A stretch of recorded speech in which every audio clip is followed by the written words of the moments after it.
Hello everybody and welcome back to the Legacy of the Rimlen. Last time our heroes, it was more of a chill session, let's say, not so much creepy old women threatening to kill them and all that, but more so searching through dusty libraries and all that fun stuff. Now, before we go into the specific details, I would like to ask these lovely people to introduce themselves and their characters briefly. I rolled some dice in the background, and the dice have decided that Show&Tell should go ahead and introduce herself and her character first. Could you please go ahead? Sure. Hi, I'm Show&Tell. I'll be playing as Anghel, who is kind of stuck carving a god statue or something. An icon, I don't know. Something. Basically a wooden painting of like a saint. Oh, okay, yeah. A saint, right. Yeah. We'll check back on that, definitely. Okay. Thank you very much, Show&Tell. And next, we have Ashen. Could you please introduce yourself and your character? Yes, hello. I'm Ash. We're playing as Illona as usual. My little exiled noblewoman who is escaping a past life, as usual. Of course. Yeah. Thank you very much. And next we have Deli. Could you please go ahead and talk a little bit about yourself and your character? Of course. So, hello everyone. I'm playing the character of Muninn. They are a traveling scholar from the University of Brightland, and in the last session they struck gold because they met. Whether or not they managed to keep it yet is to be discovered or whatever. But they sort of attempted to sneak a very fancy book into their from a very fancy hidden library. So I'm excited to see what happens. Indeed. Thank you very much, Deli. So, last time, as we kind of hinted at, you all left the forest. You gave some old people some really big scares and ventured out into the city of By the Sands. After visiting the central church and finding out some more information about the orb and the Rimlen and all that, you guys decided to split up and each of the groups go to the other two monasteries that are in this city for more information. Well, there's actually three groups because Joseph, the character from Anghel's backstory, said, I'm not gonna go in that church, I'm just gonna go browse the markets. By the way, you've heard from multiple sources that there's a slave market today, so that's fun. Other than that, the two groups were Illona and Miku traveling to the women's monastery, aka it's a monastery of nuns, not anything else. And Muninn and Anghel and Jean traveled to the men's monastery. Jean said, I don't want to pay the entrance fee, and also went off to look at the market. So at the moment, it's just Muninn and Anghel. Illona, when you were at the monastery, you also met a woman that's clearly not a nun, and she asked you some questions that you dodged. But otherwise, the nuns were fairly accommodating and said, okay, that's a weird request, but sure, we'll admit you to our library, even though it's not the correct term, to our library, and you can research. And you found a book about the early history of the church and how it ties to the Rimlen, etc., etc. Anghel and Muninn, you guys weren't as fortunate, let's say. You only managed to secure access to this monastery's manuscripts after Anghel used his stunt and promised, I'll carve you the bestest icon ever, which he can, because it's his stunt. While Muninn went to browse the books, the books he found weren't particularly useful, so he bribed a monk to take him to the good stuff. Just as a reminder, you found a book about the history of the church that's not a particularly well done. Then a monk handed you a better history of the church, but you thought that's not quite what I'm looking for. So then you went to the good stuff again, in quotation marks. And there I compelled you that there's a bunch of fancy manuscripts. You're currently unsupervised. You're going to try to sneak one away while you're also looking for your other manuscript. Now, I guess I leave you all with a choice. Would you guys like, from which character's point of view would you all like to start today's session? Illona, Anghel's, or Munin's? I leave it up to you guys. Good question. Does anyone particularly want to go first, or should we do the whole roll thing again? I mean, I want to find out what happens with Muninn. I don't know. Yeah? I don't know if that... It was a In that case, I don't mind sort of going first. What do you think, Illona? Yeah, go for it. Sounds good. Okay, cool. Okay, just let me turn on the background music. Give me a second. Okay, so Muninn, you're currently in this like dusty old, again, vault is not the right term. It's a storage area, but it's like kept under lock and key. The entrance itself was also like covered in cobwebs. People, it's very clear that they don't usually go there. You were seduced by the promise of this much knowledge that's just sitting here, and you took a book that's, I remember, like, it's written in an old language you can't quite speak. There are speakers of it, but you can't really read or speak it well.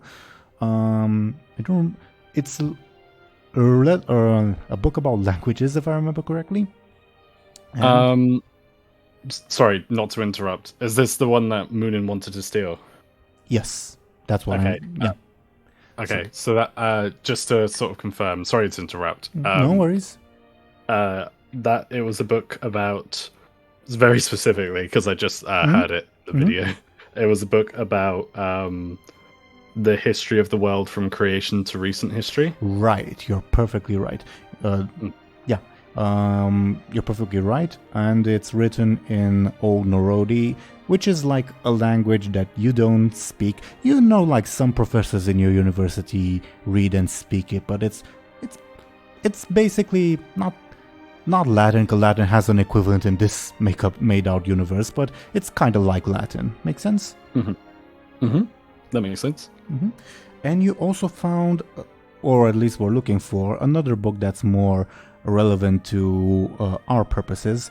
Full disclosure, I kind of forgot about what book specifically Muninn found, so it's entirely my bad. So we're just going with that he found a history about the ancient Rimlen, and we'll see how useful that is. But at the moment, you're in this like storage area, dusty storage area. You found these two books.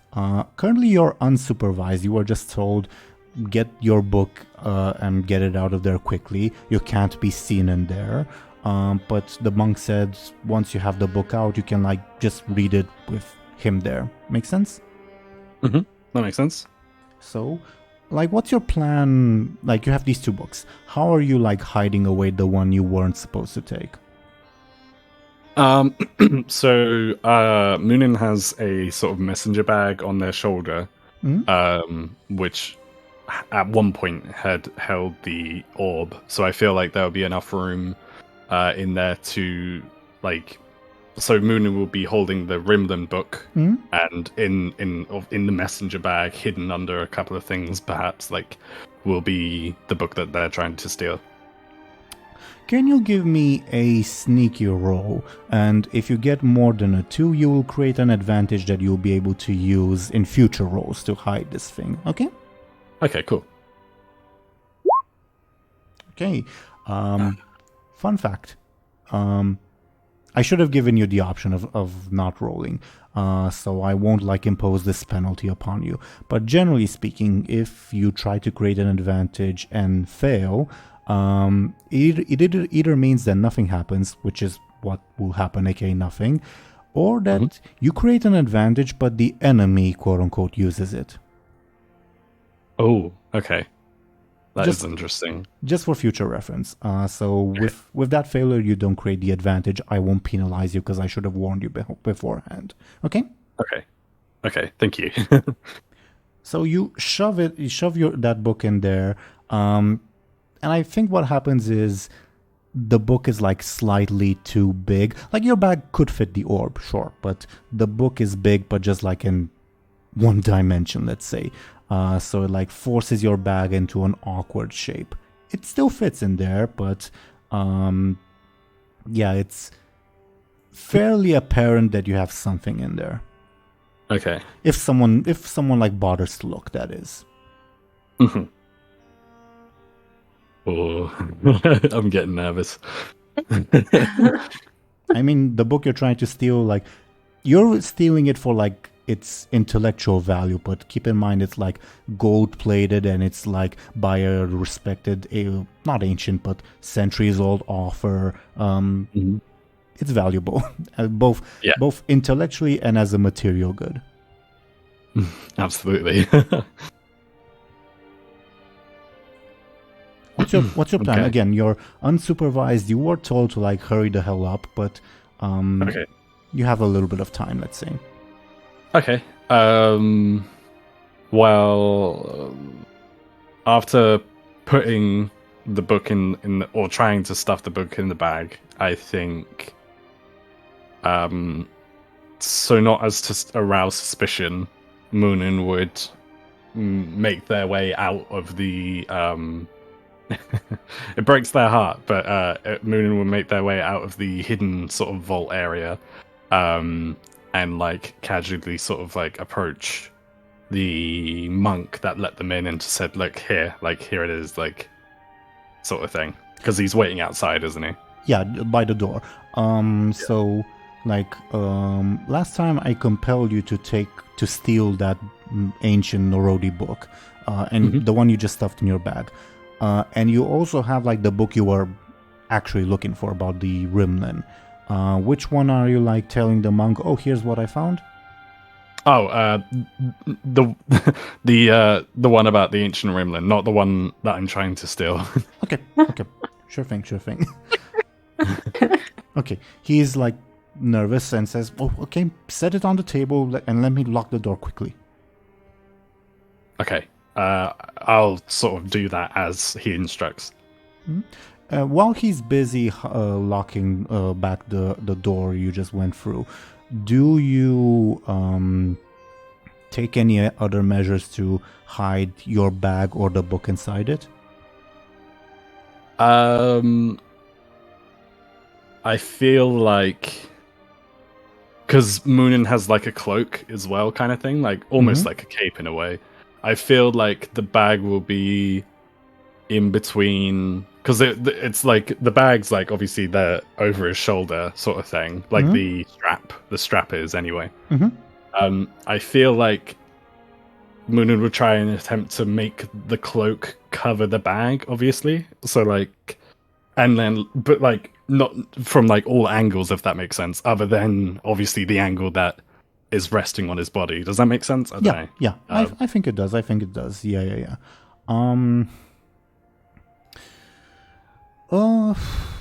I guess I'll give you the option to roll sneaky to try to create another advantage, but this time there is the risk of being penalized if you like fail. Do you take this? It will be difficulty 2, and I'd ask you to roll your sneaky. Yeah. I think I'm gonna see, I really want to take it, but I think I'm gonna leave it for now. Okay. Thank you. Sure. Well, I'm also asking because currently, like, the monk's back is turned to you, so you have like a moment to do that. Yeah. Okay, that makes sense. Up to you again. Okay. And you can also like ask your fellow players for advice if you'd like. Okay, that sounds good. What do you guys think? I mean, you rolled a 0. Yeah. I don't you have a think they would. sneaky one. I don't know. Yeah. Maybe have him and maybe you don't. I don't know. I think you're roboting a little bit, Ashen, but just to like lay the odds on the table, like mathematically, you have like a 3 out of 8 chance to get a good enough roll and a 5 out of 8 chance to fail. Okay. In which case, not gonna risk it. Okay. Sure. Just laying out the actual odds for you. Okay. Mm-hmm. Okay. So the monk finishes locking whatchamacallit, the vault, not vote, but again, he will sigh and turn back to you, and I'm going to roll his careful. He will get a slightly reduced careful because he's stressed out. Can you oppose with your sneaky? Yes. Okay. Oh shit. A 2 to a -2. You have the option of improving that roll if you'd like, but it's entirely up to you. I feel like I should. What did you say?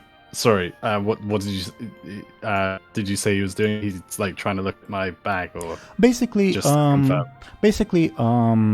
like he just finished locking the door.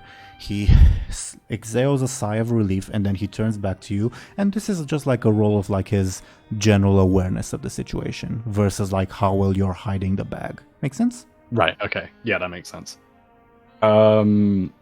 Yeah, I feel like I'd like to improve the roll as far as evoking an aspect.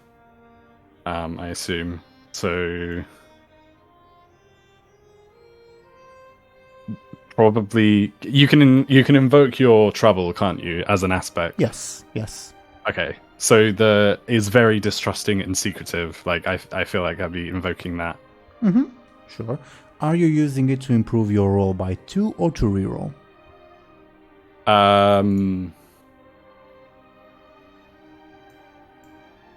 Probably to re-roll, because improving it by 2 isn't enough, right? It's not, but you can then spend more fate points to like add more. Full disclosure though, this is technically what's called an overcome roll. An overcome means in case of a tie, like if both of you get a 2, that the quote-unquote attacker, in this case the monk, would succeed, but at a minor downside to himself. Okay. So if like both of you get 2, it means the monk succeeds, but something negative will happen to him. Okay.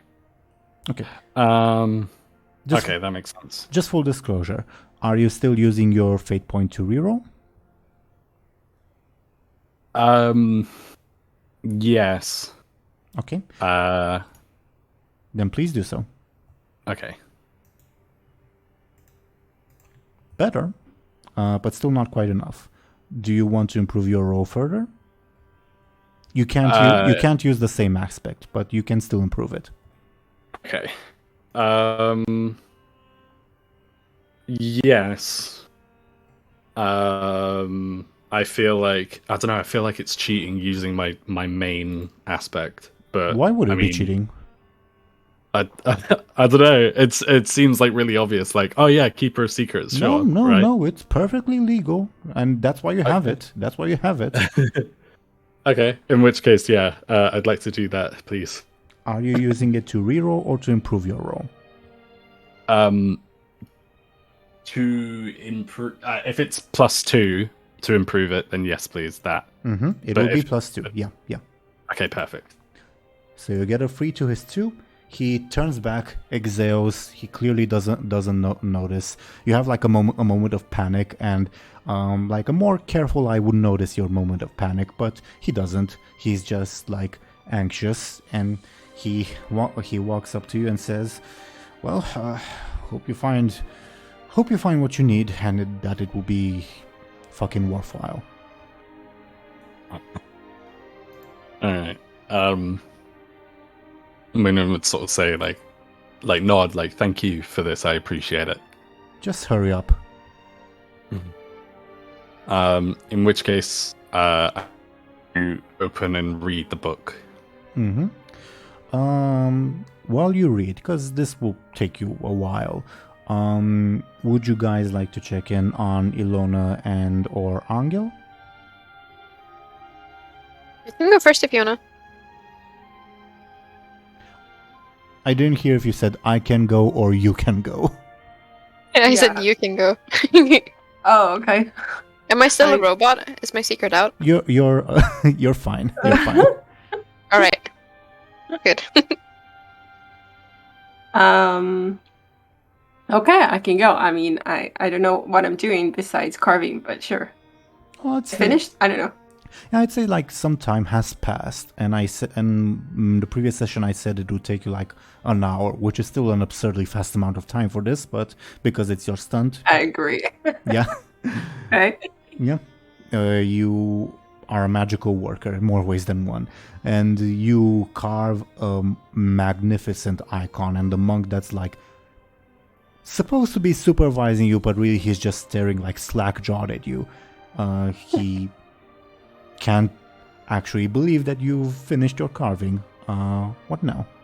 Like, what do you do? Like, do you present it? What do you do?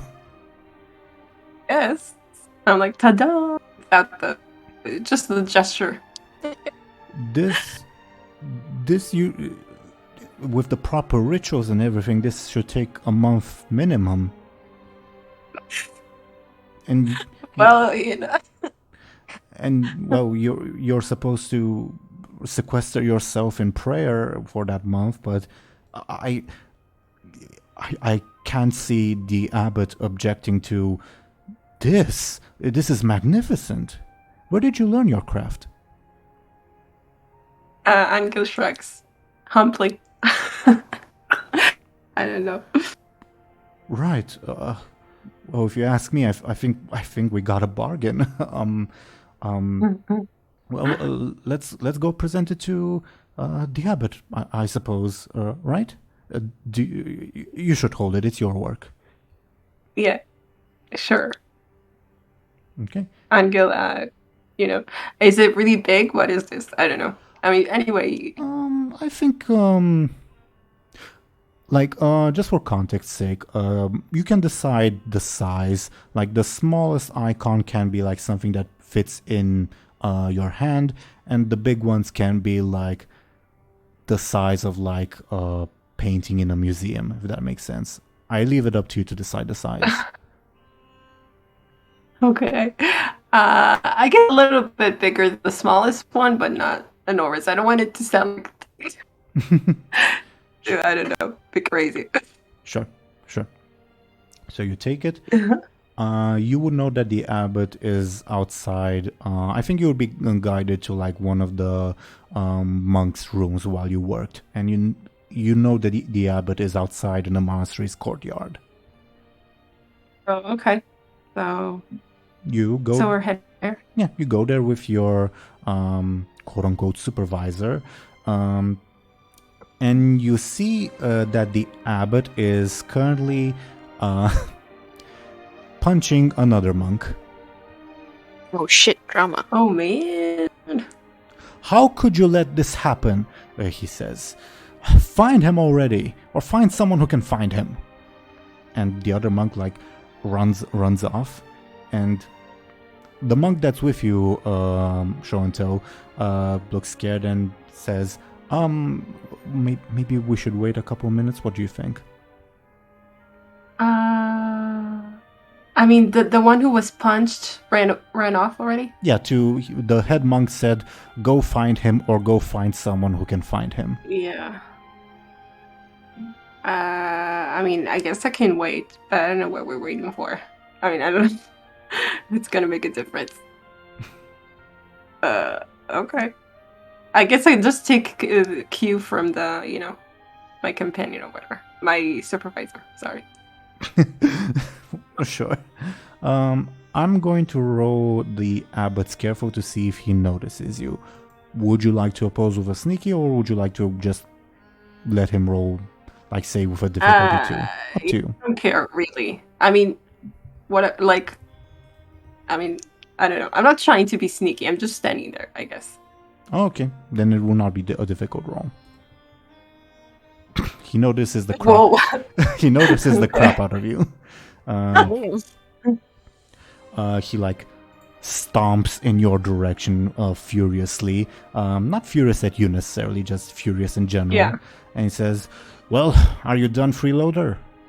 And the monk that's with you says, "Yes, your holiness. Look, isn't it magnificent?" And when he approaches you and looks at it, like if his expression could do a 180, it does. Like it turns from anger to surprise and then like a wide smile. He says, "Well, would you like to become a monk yourself? Become an icon carver? You clearly have a knack for it. I'd be more than happy to welcome you. And not many people are admitted into this monastery, you know." How do you convey thank you, but I'll pass? I mean, like his head. You shake your head and maybe like raise a hand. I don't know. I guess. It would be so funny if you took the offer and like the rest of the campaign, you just like have something every day. Not saying you should. Just funny. Yes, but I still have my sister to consider, so. True. Also, it's not like. But yeah, it's very tempting. Very tempting. Also, don't think of this like as a job or like a comfortable life. You would still have to like. A monk's life is not easy. You have to pray every day, work every day, and apparently you also be in charge of carving icons. But it's a prestigious job. Yeah. Okay, very cool. But Anga's not really interested. Okay. What's the matter? Cat got your tongue? Speak, boy. Come on. Anghel shrugs at him aggressively.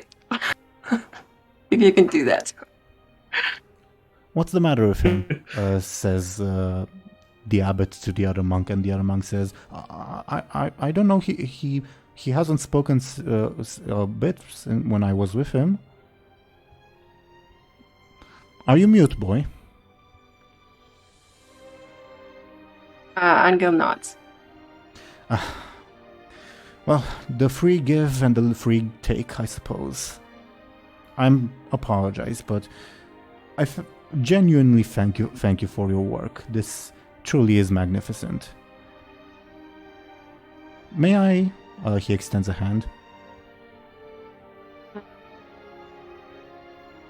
I wonder if I can I do anything? Like, can I?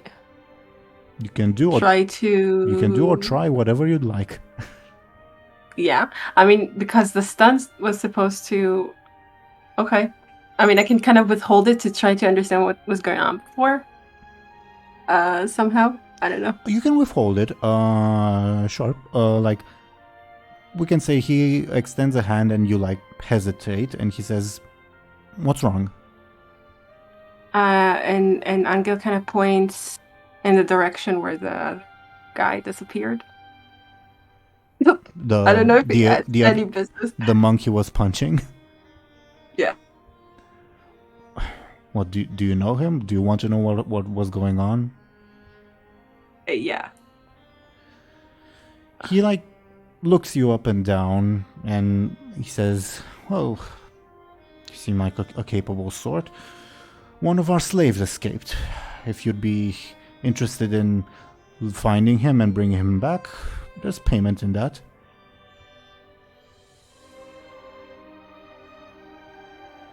Okay. I don't know. Fine. Anghel hands him the icon, I guess. Thank you. This will have a place of honor in our church. Thank you, dear boy. Okay. Cool. The offer stands on that note. We are currently looking for someone to catch that brat.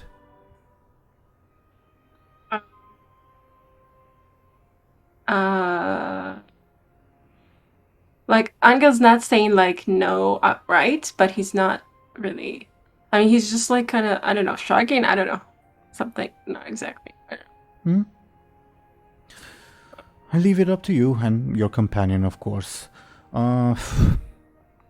Luke, go take the boy to his companion. I'll join you in a couple minutes. And Okay. the Luke, apparently, the name of your monk supervisor says, "As you wish, Your Holiness." Oh, well, come on, friend. Let's check on your companion. Yeah, I wanted to join up with him Hmm? to try to assist as much as I can. I don't know. I mean, you Okay. can't read, but sure. I mean, to assist in the sneaking. Oh, okay. I don't know if I can do that, but It would be interesting for Muninn to convey to Anghel, "Hey, I stole something. Help me," without alerting the other monks. yeah, I know. Yeah, we'll see what we can do. Yeah. Would you all like to go to Anghel and Muninn meeting up, or check up on Illona? I leave it up to you. I feel like we should check up on Illona. No? All right. Mm-hmm. I have no clue what she's doing right now. I totally He's forgot. reading or something You now. were reading. All You right. were reading, yeah. And like basically, we left on the note of, "I'll tell you what you find out in more detail in the next episode." That's what we left Okay. off on. Okay. So basically, what you read in like the book about the early history of the church more or less like confirms what the priests in the town's church told you, that like the worshippers of the ancient demons, as the book calls them, were driven out by the righteousness of the men of faith. Now, your book does go into a little bit more detail in that apparently there was an ancient Rimlen emperor named Severus that specifically favored the worshippers of the free, and apparently there was a gigantic battle against the quote-unquote demon worshippers. Take this with a grain of salt, mind you, because this is a biased account. And apparently, because of the favor of the free and the righteousness of the faith, he won. And the book goes into more detail about how the quote-unquote demon worshippers would hurl fireballs and conjure monsters against the warriors of the faith. But the warriors of the faith stood fast, and whatever wounds they received, the free healed them for it. And there's some consistency with what you learn. Like, you know that there is like priests in general in this world have access to like some weak healing magic, but this book is like ramping that up to 11, if that makes sense. All right. I see. That's more or less what you find in the book you're reading. Again, the monastery you're in above board isn't as like big as the monastery Muninn and Anghel are at. You don't know that, but yeah, they're more accommodating at least. Mm-hmm. Hey, I'm trying to remember. Did they have like other books that I propped up at the table that I wanted to read, or was just this one? I think it was just this one. Okay. Then I guess I'm gonna be done at the monastery and head out again. Miku was just like standing there looking around. He can't read, he mentioned as such, so he's just like acting like a tourist, but only in a small enclosed room. And as you're set to leave, you will actually see this lady. Can you see where I'm pinging on the map? Yep. Yeah, that lady, the one you met earlier. She also walks in the room and asks you, "Are you headed west to St. Paris?" Probably, yes. Above board, that is where you're headed, but you're free to tell her or not as much or as little as you'd like, of course. Yeah, I tell her probably yes. Again, as I mentioned, you look like an important sort. Are you headed to the Prince's Court? I'm asking because I'd like to pay you to hand the message over for me. Okay. I guess. Do you Do you want to relay the message to me, or do you want like me to hand a note? She has a two sealed letters that she hands to you.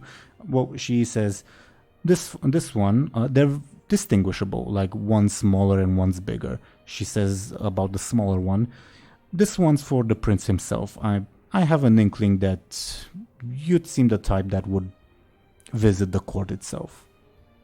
Definitely, and I do like a little bow, you know? She rolls her eyes. And this one is for a peasant woman serving the court with a blue necklace. You'll recognize her. Okay. I'll try my best. I'm up for this. I'll give you 100 courage if you do this, and when you get back here, if you get back here with their reply, 100 more. Okay. She hands you the money. Miku whistles out loud. Okay. I give him the side eye, yeah, we got this. You will notice, by the way, that she was only addressing you, not Miku. Okay. I'm still I don't know, I recognize Miku in this as well. He's part of the mission. What did you say? My bad. I still want Illona to recognize him as a companion in this. Oh, okay. Sure. Yeah. And the lady says, tell them if it came from L. They'll know what it means. Oh, okay. And she turns and walks about. Oh, I'm so excited about this. How are they sealed? Is it with wax? With wax, yeah. Oh, well, yeah. Okay, I think... I don't know. Is this still outside of the monastery, or... You're inside. Are we inside? You were inside in, not their... in their storage room for manuscripts, basically. Okay. Well, I'm still gonna head outside. And... depending on if we see... either... Muninn or Anghel or Joseph? Is that his name? The character in Anghel's backstory, yeah. Okay. If we see them close, we're gonna go to them. Can I offer you a compel, Ashen? Okay. I'd like to compel your... I suppose having a bounty on your head aspect. Specifically that you're used to doing some criminal stuff. I'm compelling you that your curiosity will get the better of you and you will read the letters. You don't need to compel me for that. I'm gonna do it. Okay. Well, here's a shiny fate point anyway.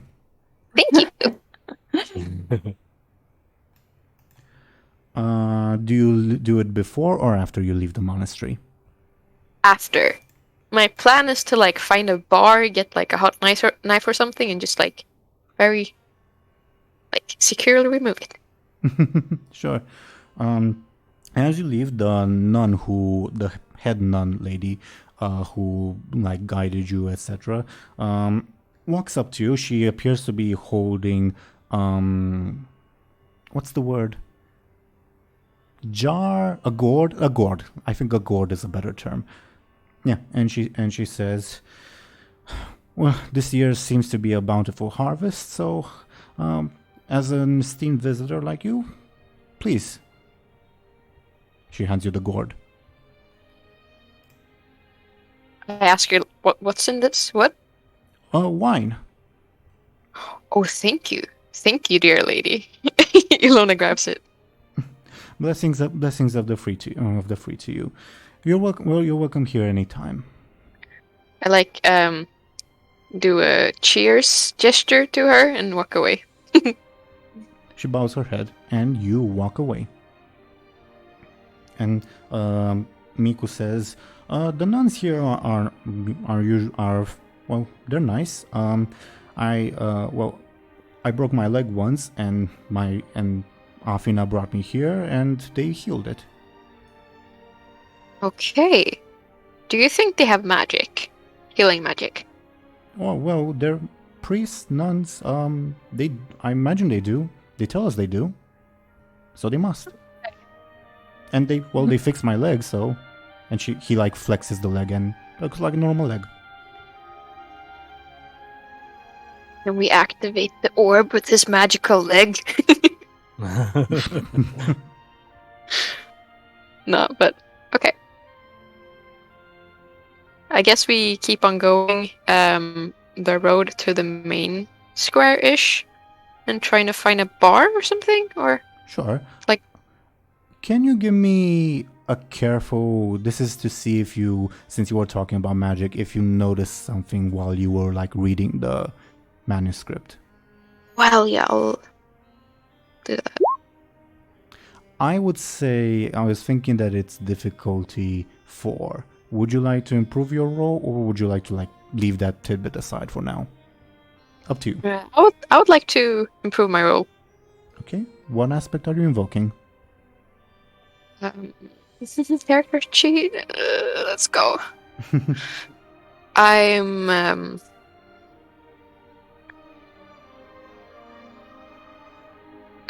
using experienced risk taker. High alert senses. Sure. I will accept it. Sure thing. You'll notice that, like, well, not notice, but you'll remember. It maybe didn't click with you on your first reading of those manuscripts, but it clicks with you now, especially with like Miku talking about, oh, they healed my leg. Like, when in the description of that battle with the ancient Rimlen Emperor against the quote-unquote demon worshippers, again, embellishing, you remember that like the quote-unquote demon worshippers, like the description said, oh, they used like fireballs and they summoned creatures and monsters and all that, while the quote-unquote holy men all used healing magic. So what your assumption is that ancient Rimlen magic is more offensive, while this more quote-unquote modern Faith of the Free magic is more healing and defensive. Make sense? Yeah. Makes sense. Okay. Cool. So they stem out of two different things? I thought it was like all part of the same sort of magic, but that's interesting. That's like two separate things. The book doesn't say. You can speculate if you'd like. The book doesn't say either way. It's just that you notice that like very clear separation in the book. But again, it's a biased retelling as well. See. Okay. So, do we... I guess it would be fair to check up on Anghel and Muninn? Yeah. Sounds good. Okay. Let's do it. So, Muninn, you're studying your book when you hear footsteps coming... a pair of footsteps, like there's two people coming through like the entranceway. The monk that's with you startles, and he like moves to like block the view of the manuscript you're reading. Okay. Can I... Oh, this isn't good. Can I... Assuming that... I mean... Tell me if I don't, but assuming that we still have the... Because the monk tried to give me books that weren't so good, right? Could I quit one of those? Because in my vision, Muninn is like either reading this on a table or something. You are on a table, yeah. Okay. Could I quickly take one of these, like, not so good books, open it and put it over top? Like, the valuable book? Sure. I would say it's the same thing I proposed that you do before. Roll sneaky to create an advantage, again with the same risks or benefits. Up to you. Okay.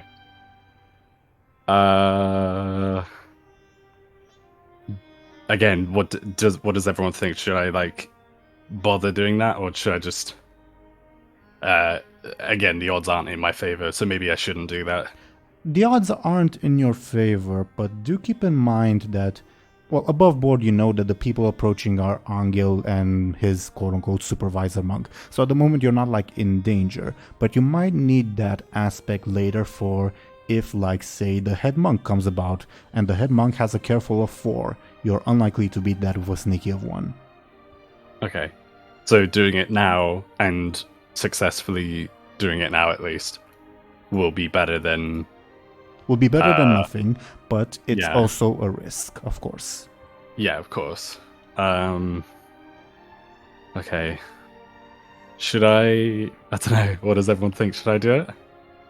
I don't know. It's a hard one. Yeah.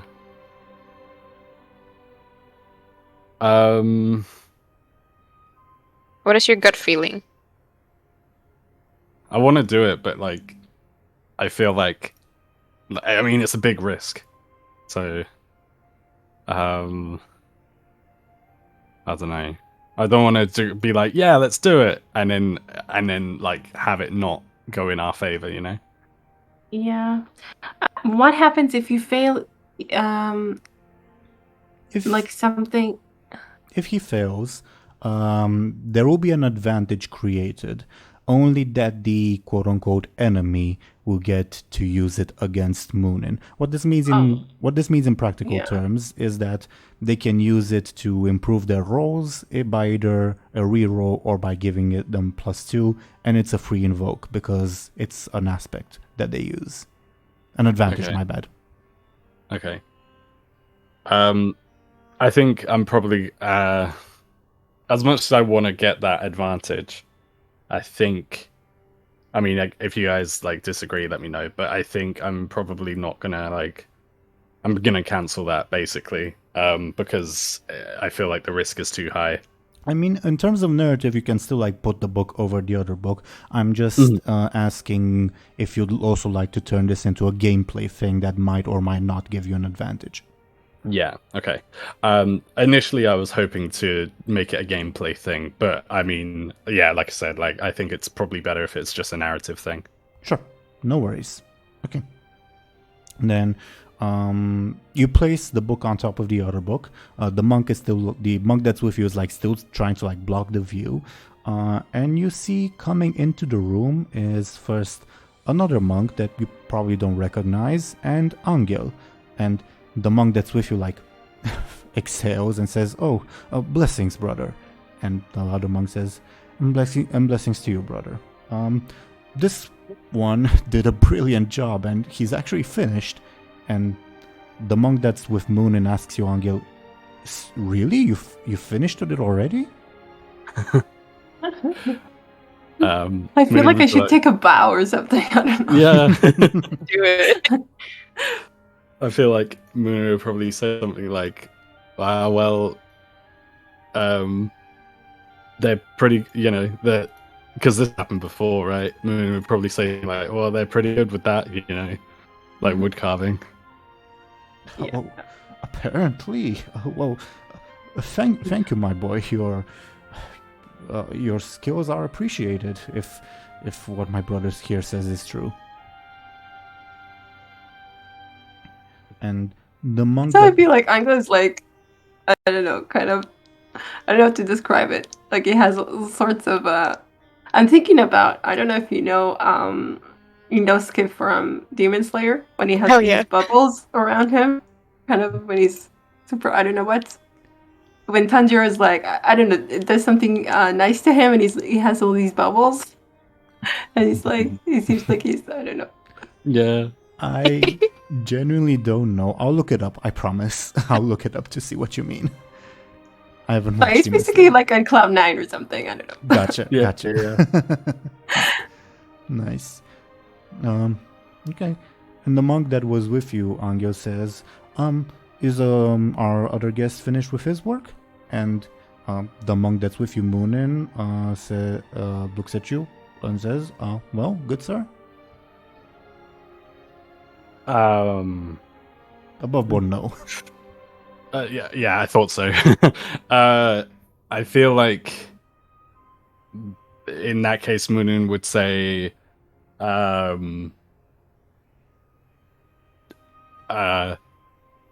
Moon would sort of like think for a minute and be like, I'm if it's okay with you, I'd still like to take a minute. I haven't really sort of read. I haven't really come across what I'm looking for. Oh, well, of course. It's not up to me. I was just asking out of curiosity, but given the good work your friend here has done, I can't see the abbot turning you away. Oh, Okay. well, oh, never mind. Unless His Holiness can get moody sometimes, but I don't think there's any reason why you would, distract him. Okay. Moon would be like, okay, I hope not. He turns, tries to look over the other monk's shoulder because he's curious. Oh, what are you reading? And the other monk is trying to block the view. Can you give me a sneaky roll, but the other monk will assist you, and I'll pose with this monk's careful. Yeah. Okay. Here we go. Oh, I thought I pressed the button. Did I? No. So you have a free. So you succeed. Okay. How do you succeed specifically? He asks you, oh, what are you reading? You basically succeed in deceiving him. How do you deceive him? Okay. I feel like I don't know what Muninn would say specifically, but Muninn would probably shift the book slightly and just say, "Oh, I'm just reading they would say something mundane." I don't know what they would say specifically, but Sure. And he'll say, "Oh, I'm very well. If you need any help, Brother Thomas knows that prayer inside and out, and he can definitely help you explore its inner meanings." Mm-hmm. Okay. Well, Muninn would nod and say, "Thank you, I appreciate it. Hopefully, I won't too much of your time, and I'll be able to find what I'm looking for soon." Please don't worry about it. I'll return to my work. Blessings of the free to you. And okay, Muninn would nod, but obviously they wouldn't say it back. They'd just sort of nod. He'll give you a bow, and he'll also give Anghel a slightly deeper bow, and he will turn to leave the room, leaving just the two of you and the monk that was supervising you, Muninn. Okay. I think Muninn would definitely sort of look up to the monk and just sort of mouth, kind of whisper in a way "Oh, thank you." He gives you a look that looks like, "Are you kidding me?"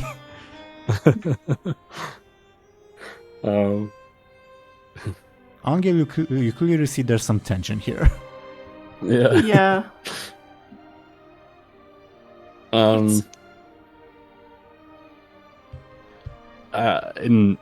I think sort of see straight away Muninn would sort of have the dud book nearby, but carry on reading the real book.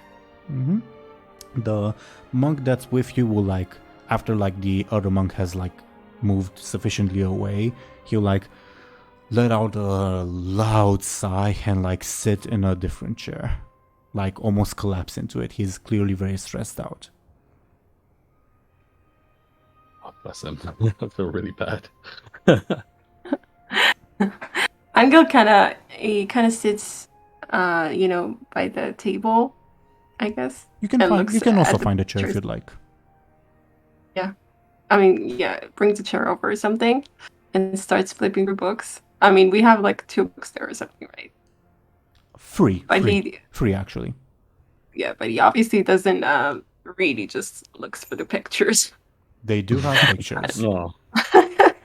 He's trying to, kind of, I guess, I don't know, to break the tension a little. Although the tension's kind of gone, but yeah. He's trying to, do it casually, kind of. Mm-hmm.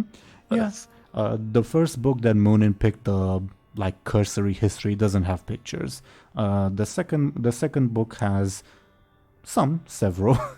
You will see many scenes like the same that you will see painted in churches, only like in a somewhat different art style, because this is on small paper, not on a wall, if that makes sense. Yeah. The book that Muninn's reading, Muninn, are you trying to hide the book you're reading from Anghel? The ancient Rimlen one. Yeah. No. Okay. Then the book that Muninn's reading, you'll see that it's like gold plated, it's very, very ornate, and it has like pictures on every book, like surrounding like even like surrounding letters. So a bunch of the letters are like ornate and drawn very beautifully. Like it's clearly someone spent a lot of time and probably money in this. Oh my god, I'm totally imagining Anghel kind of looking over his shoulder, kind of odd, kind of totally into it, but totally, kind of over him. I think Muninn is a little. I think he would be a little bit too much in his personal space.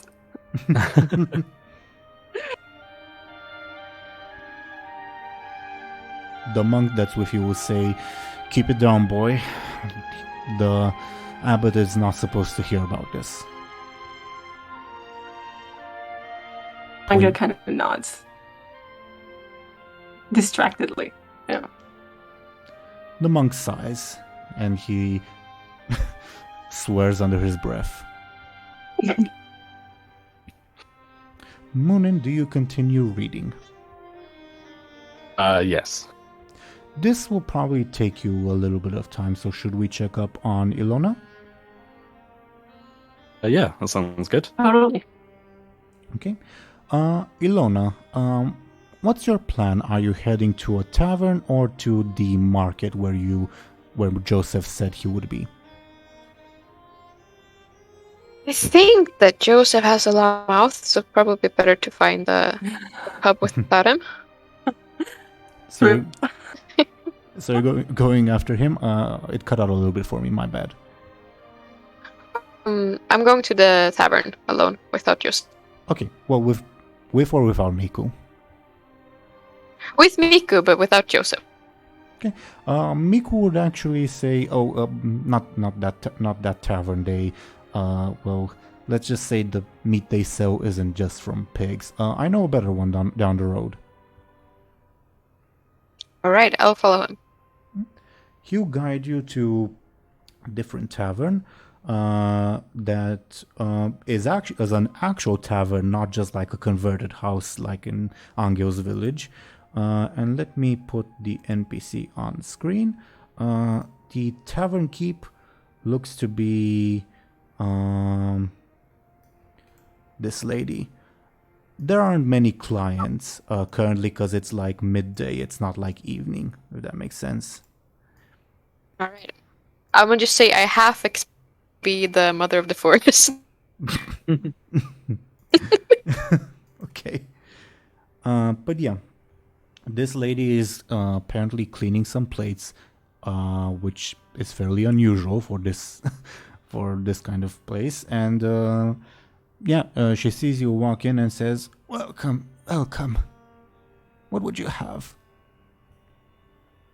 Can I do like a careful scan around the room if there's like a lot of people or anybody I should look out for? There's pretty much no one. Just her. Okay. Then I'll have mead, I guess. Maybe something to eat. Oh, mead. Ooh. Do you come from St. Paris? Where do you come from to have that much money? People here don't usually drink mead. Right, then I'll treat Miku to one too. Miku says, "Wait, really?" Yeah, of course. Okay. The lady says, "Oh, that'll be 50 courage, dear." I hand her the 50 courage. It's not a small sum of money, but yeah. But like, we have info about the prince and stuff. Time to celebrate. Sure. Do you say that out loud? Oh no. Sure.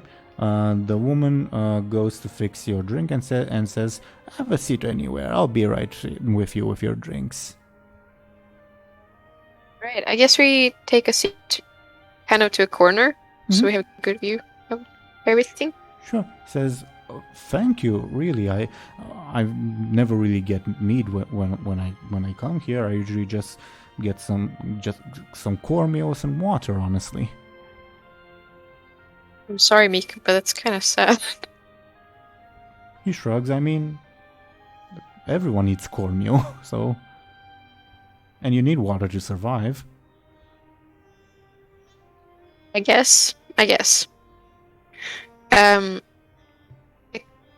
Just like a candle on the table where we sit. Sure, there can be. There will be. Yeah. Well, the place is like fairly well lit anyway, and has like windows. You aren't like stumbling in the dark, let's say. No, I'm just asking about like the leather thing because I wanna. Like, Yeah, Yeah, she I wants get to. you. I get you. There's sufficient light, with or without a candle. You can light one if you'd like. There is one on the table. All right. I guess we first wait for the woman to come there so she doesn't just like see our business. You hear her like rummaging behind a stall, and Miku like lowers his voice to a whisper, and he says, "She came from Basaria here, all the way about 50 years ago. I think she has 5 or 6 kids. I don't remember. She's on her 3rd marriage, but she's a very nice lady." That's sweet. Have you been here a lot before? Well, sometimes when we get a big catch, Afin likes to celebrate here, right? I see. Well, we should visit, well, in like in the autumn months when they'll also have meat, but yeah, I genuinely love this place, honestly. And as he says that, the old woman like slowly walks over with your mead in whatchamacallit, in wooden, not cups, glasses. Mugs. You're right. Thank you very much, Show&Tell. Thank you very much.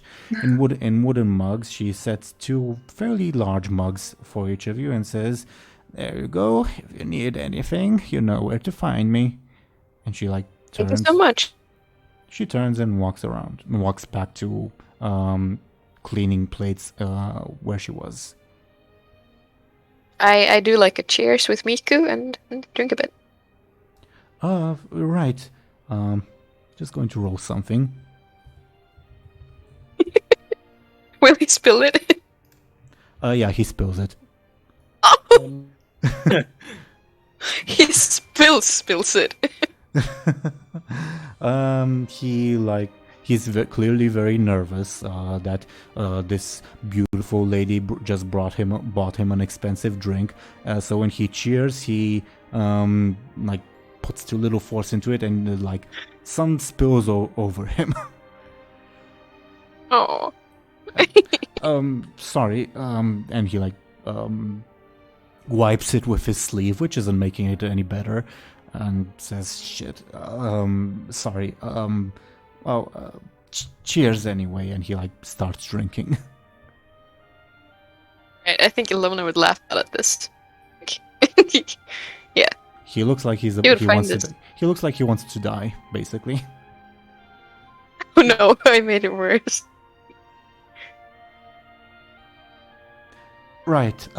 Well, I'll be right back. And he like walks up and runs outside. Okay. I think Illona would like take her knife and heat it over the candle, and then try to remove the wax on the letters. Are you trying to... Go ahead.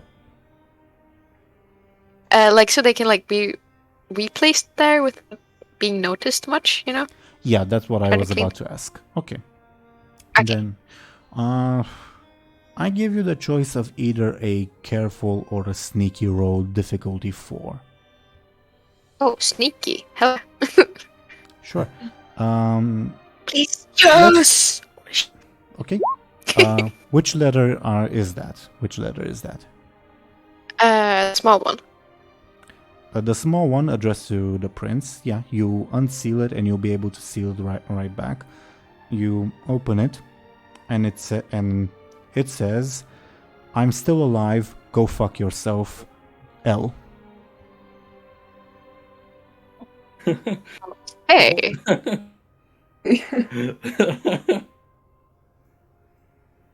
All right. That's interesting. What happened between them? I seal back the letter. Mm-hmm. And at this point, actually, let me do a roll. I rolled the wrong thing. I rolled D02, so give me another roll. Crap. You hear a commotion outside as you hear Miku shouting, "No, I didn't mean," and a man yelling, "How dare you try to steal my shirt, you filthy thief! Get back here!" No! Oh no! Oh no. What's he done? You hear the commotion outside. I guess I go out. I pack everything back up and go outside. Oh, are you taking It's your... meat in hand. Meat in hand, Like, okay. Bring those back, please, dearie, when you're finished. I will. Yeah. And as you go outside, you will actually see... I'm actually also going to change the music because this isn't like a good situation. Give me a second. Yeah. You see that Miku is currently on the ground, cowering as this... Come on. This person is like looming above him. And this person is also joined by 5 of these people.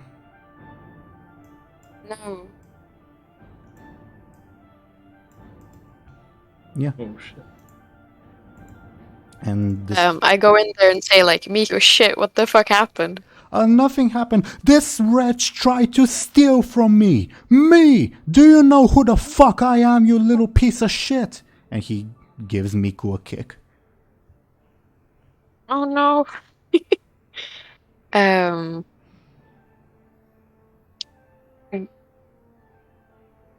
Guess I go closer and be like, yo, I spilled beer on his shirt. It was my fault. I didn't know he was gonna steal it. I'm really sorry about this. I don't give a shit. I want this prick's head. I want him to hang in the main square. Alright, if you can't have that, what else would make you happy? He looks at you and says, "What do you fucking mean? This is a thief. He deserves to die." And the men behind him like cheer, like, "Yeah, death.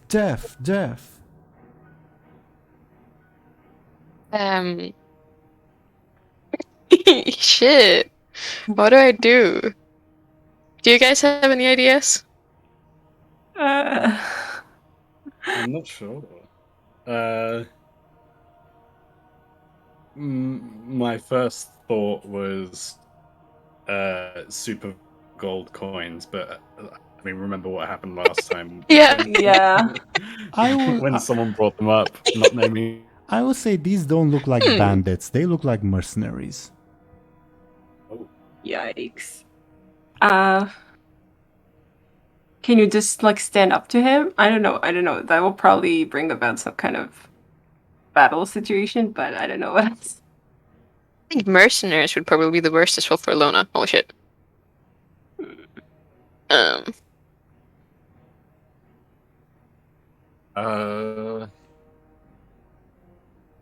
was about to offer him the mead, but I don't think that will do for him. Not this guy.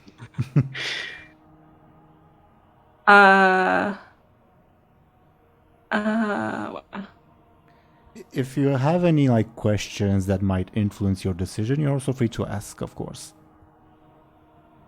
Mm-hmm. I really don't know right now. It's like... Okay, one question. Would this guy recognize Illona, mayhaps? Well, he doesn't look local, so he's probably well-traveled, so that's a point in favor of might recognize. But he also doesn't look like he's from your region of the world, so that's a point against he might recognize. Make sense? Makes sense.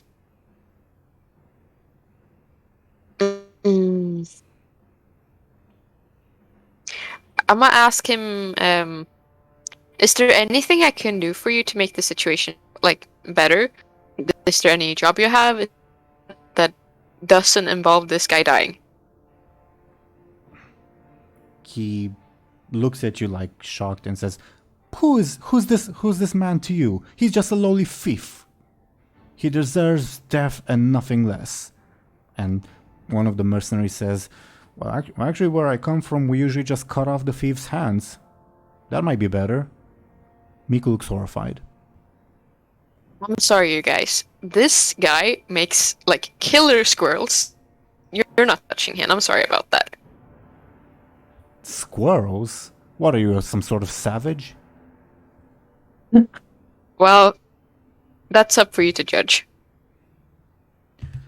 Who the hell are you, lady? Do you know who I am? Do you know who you're standing in front of? Are you... I don't know what to say to this. Shit. If I say don't... Does Illona? No. How, like, well-versed are you, like, in, like, hearing about, like, the mercenary companies that wander the region? I mean, it's pretty clear that this guy is, like, a mercenary captain. But he probably also, like, has a very good opinion about himself. Hey. Then Illona, like, you're the all-famous mercenary captain, of course. Well, of course. See, someone knows. I was thinking that this town is filled with nothing but savages. And the men, like, nod and agree. Yeah. Well. And also, like, nod and agree. Like the same way.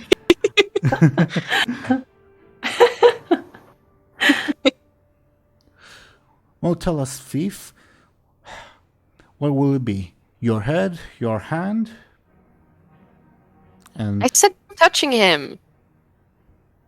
One of the mercenaries says, maybe we can sell him with the other prisoners. And the captain says, what are you good for, thief? I make good squirrels. The mercenaries laugh. Don't laugh at this. Awesome squirrels. They laugh even harder. I think, like, Anna's about to like, say something really bad, but, like, stop herself midway. Just, like, mouth open. Can't say that. And the mercenary leader, like, tries to pick Miku up by the arm. Like, moves to do that, basically. I guess step in between. Out of the way, lady. Look, there has to be a way we can solve this. This guy fucked up, really. He's an ass for doing that, but no. Gotta be able to solve this some other way. Can I get you a new shirt? Can I get him to beg your forgiveness? How can we solve this? The law is clear. His head, and the mercenary says, or his hand, sir. Or his hand. Or I guess we can sell him with the other prisoners we got in the war. How much are you worth, thief? Miku cowers in fear.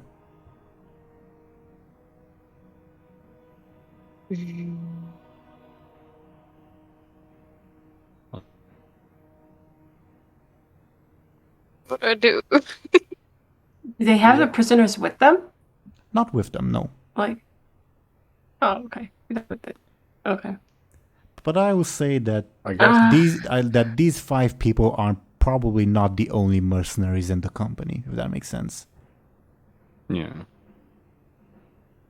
I guess.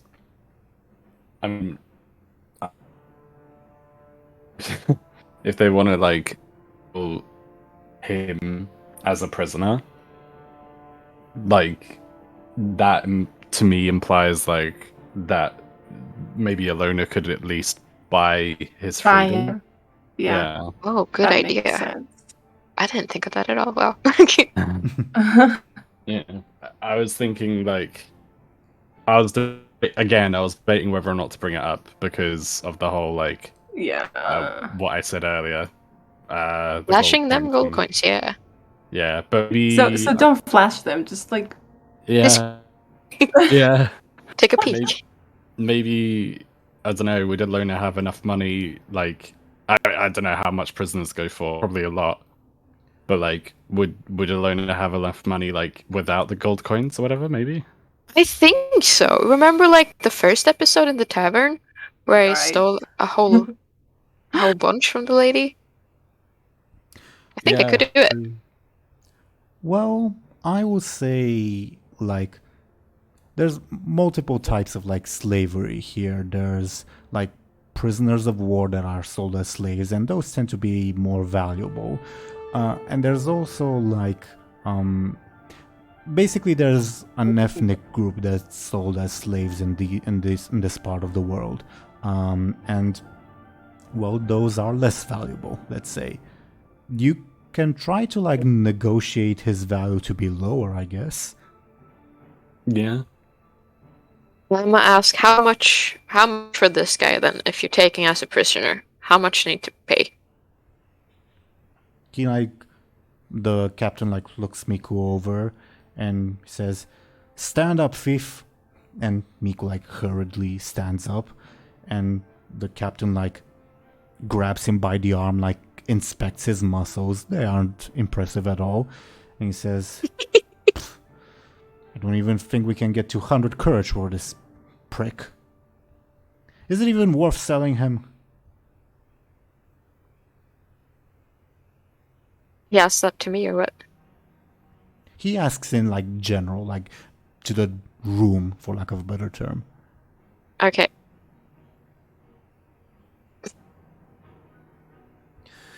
And I'll take him for what does Illona have again? How much does she have? I'd say 200 is close to breaking the bank for you. Okay. Not counting the Almighty- gold coins, obviously. Okay. Almighty bandit leader captain. No, not bandit leader. I didn't say that. Who the You- fuck are you calling a bandit? No. I mean mercenary captain. Was that did Ashen misspeak or did Illona misspeak? Ashen, me. Okay, then he I doesn't said say that. nothing. When Her mouth was shut the entire time. Then he doesn't say that. My bad. Dear mercenary captain, I'd take this guy for 125. How about that? Give me a careful and I'll oppose with his forceful. Okay.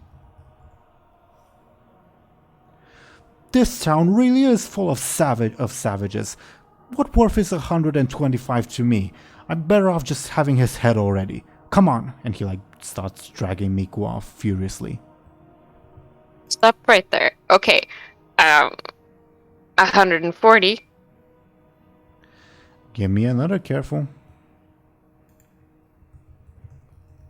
Fine. Oh no. Ooh. Tie on an overcome means Illona succeeds, but something negative happens. Or can I use a fate point to improve the roll? You can, of course. And you Do also that. have your birthday inspiration. Oh yes! Yeah, I'll use that. Okay. Are you improving your roll by +2? Mhm. Okay. And he appears to ponder this, and like the other mercenaries, like look to the captain, like, "What are we doing? What are we doing?" The captain says, "Fuck it. You want him so bad, lady? Fine." And he like extends a hand to you. I'm not gonna shake it. I'm gonna bring in the money. I'm so tempted. Oh yeah, he extends the hand for the money, not to shake your hand. Yeah. I'll give him the money. Okay. After you give him, he gives Miku a kick, and he like stumbles in your direction, and he says, "Learn your lesson, thief. You won't be so lucky next time. Come on, men." And the mercenary captain and his men walk off. I help Miku inside the tavern and be like, "What the fuck, man? It's cool to steal a shirt, but from that guy? What were you thinking?" I'm sorry. I'm so sorry. I'll try to make the money up to you. I promise. I'm so sorry for this. It's fine. Don't worry about it. I guess we head over to the booth where we sat before. Sure. And I don't know. What do you guys think? Should I tell him about what I found out about the prince? Miku is crying at the moment. He isn't really in a mood to listen. Aw. Oh no! Can I like comfort him? Sure. I pat his back and like here, drink some. It's fine. He downs it in like one gulp, pretty much. Illuna's stunned. She's like, "Wow, what the fuck?" And he like gets up and says, "Donna, give me some of your strongest stuff, please." And the bartender lady says, "All right, dearie." And she like rummages for her strongest stuff. Oh no, he's gonna be shit-faced.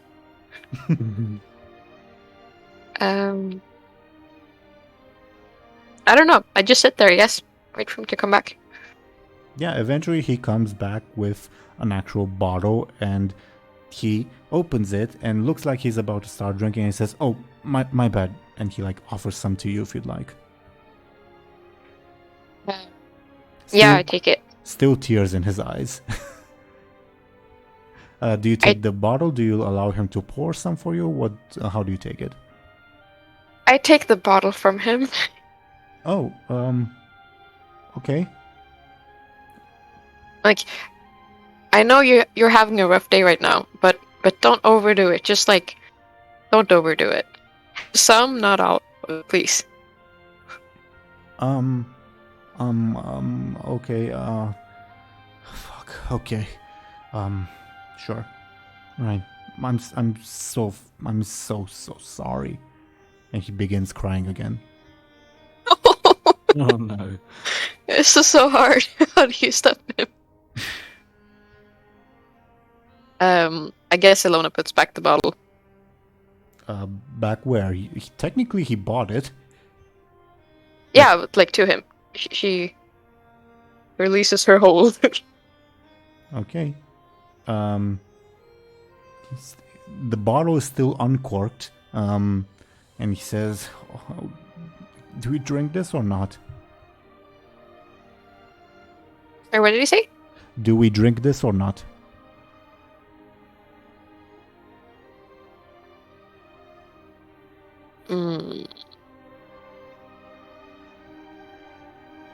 In moderation. Not all of it, as I said. I don't know what that word means, but sure. So that. Okay. Do you, before we go to Anghel and Muninn, do you try to read the other letter? Or are you just drinking with Miku? Mm.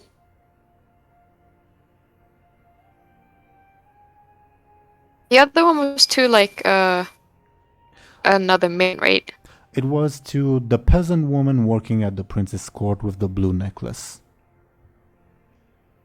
I open it. Give me another sneaky or careful difficulty too, because it's also sealed. Can I also, like, before I do that, like, slightly move over so in case Miku spills again, that's not gonna be on those two? Sure. Sure, of course. Go sneak again. Give me Yay. sneaky. Okay, you succeed. You open the letter and you see that it's a long letter. Unfortunate, but you very quickly realize that it's written in code.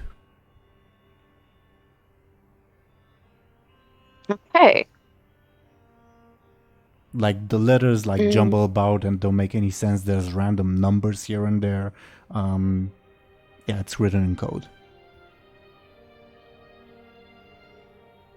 Interesting. I'll not seal that one. I'll keep, like, outside of the Envelope, sure. envelope. Sure. And I guess save it for later. Sure, you're free to do that. Should we check up on Anghel and Muninn? Sounds good. Okay. Anghel and Muninn, you guys were reading your manuscript. Muninn, let me take a look at my notes while I give you like a verdict. Okay.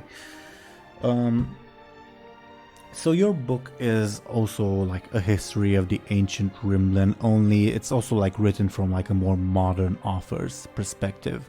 So like whenever this modern author talks about like the religion of the ancient Rimlen, he does so in like very derogatory terms.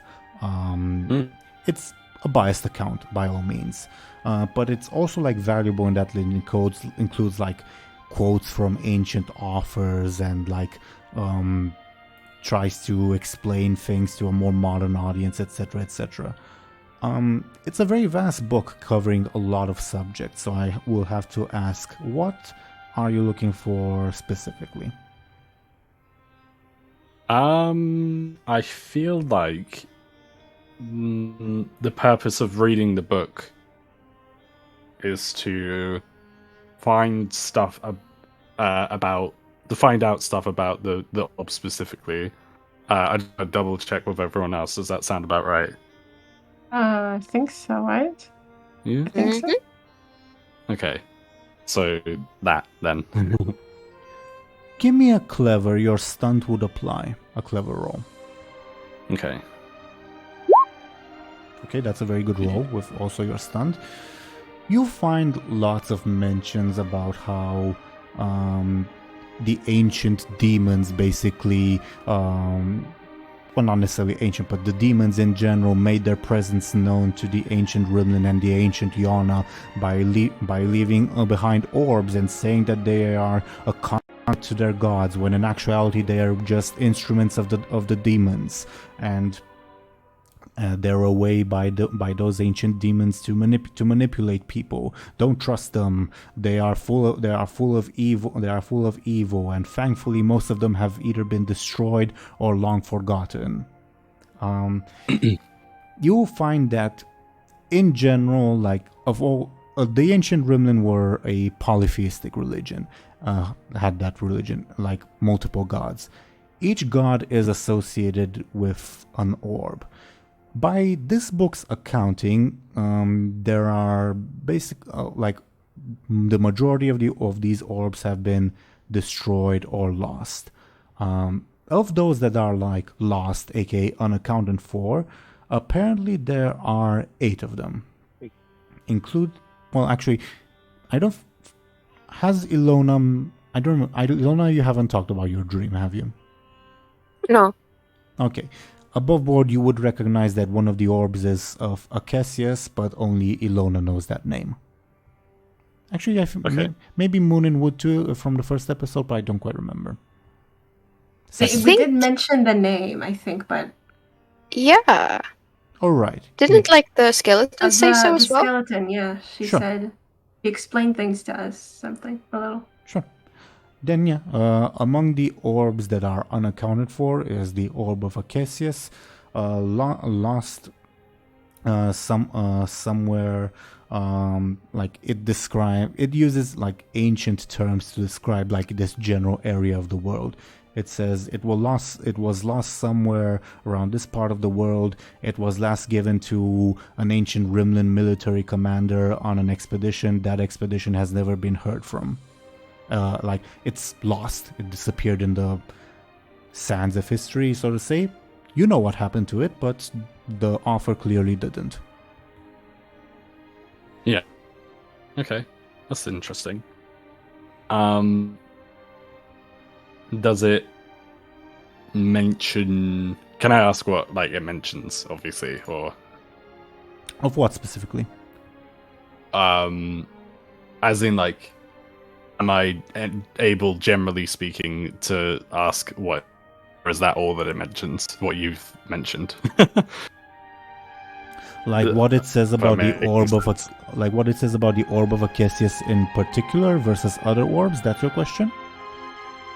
Yeah. But I was basically gonna ask, does it go into further detail about the orb of Acacius? Yeah.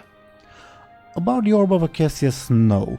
What it says about orbs in general is that they're each quote-unquote demon left them behind to deceive the ancient Rimlen in Illona, and they use these orbs to perform dark magics, and that these magics are more or less adapted to each individual orb.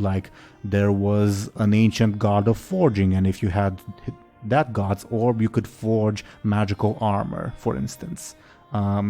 It doesn't say much about the Orb of Acacius, though. Okay. Did you have another question? Because I think I'm blanking on something. I think you asked something else, and I'm forgetting.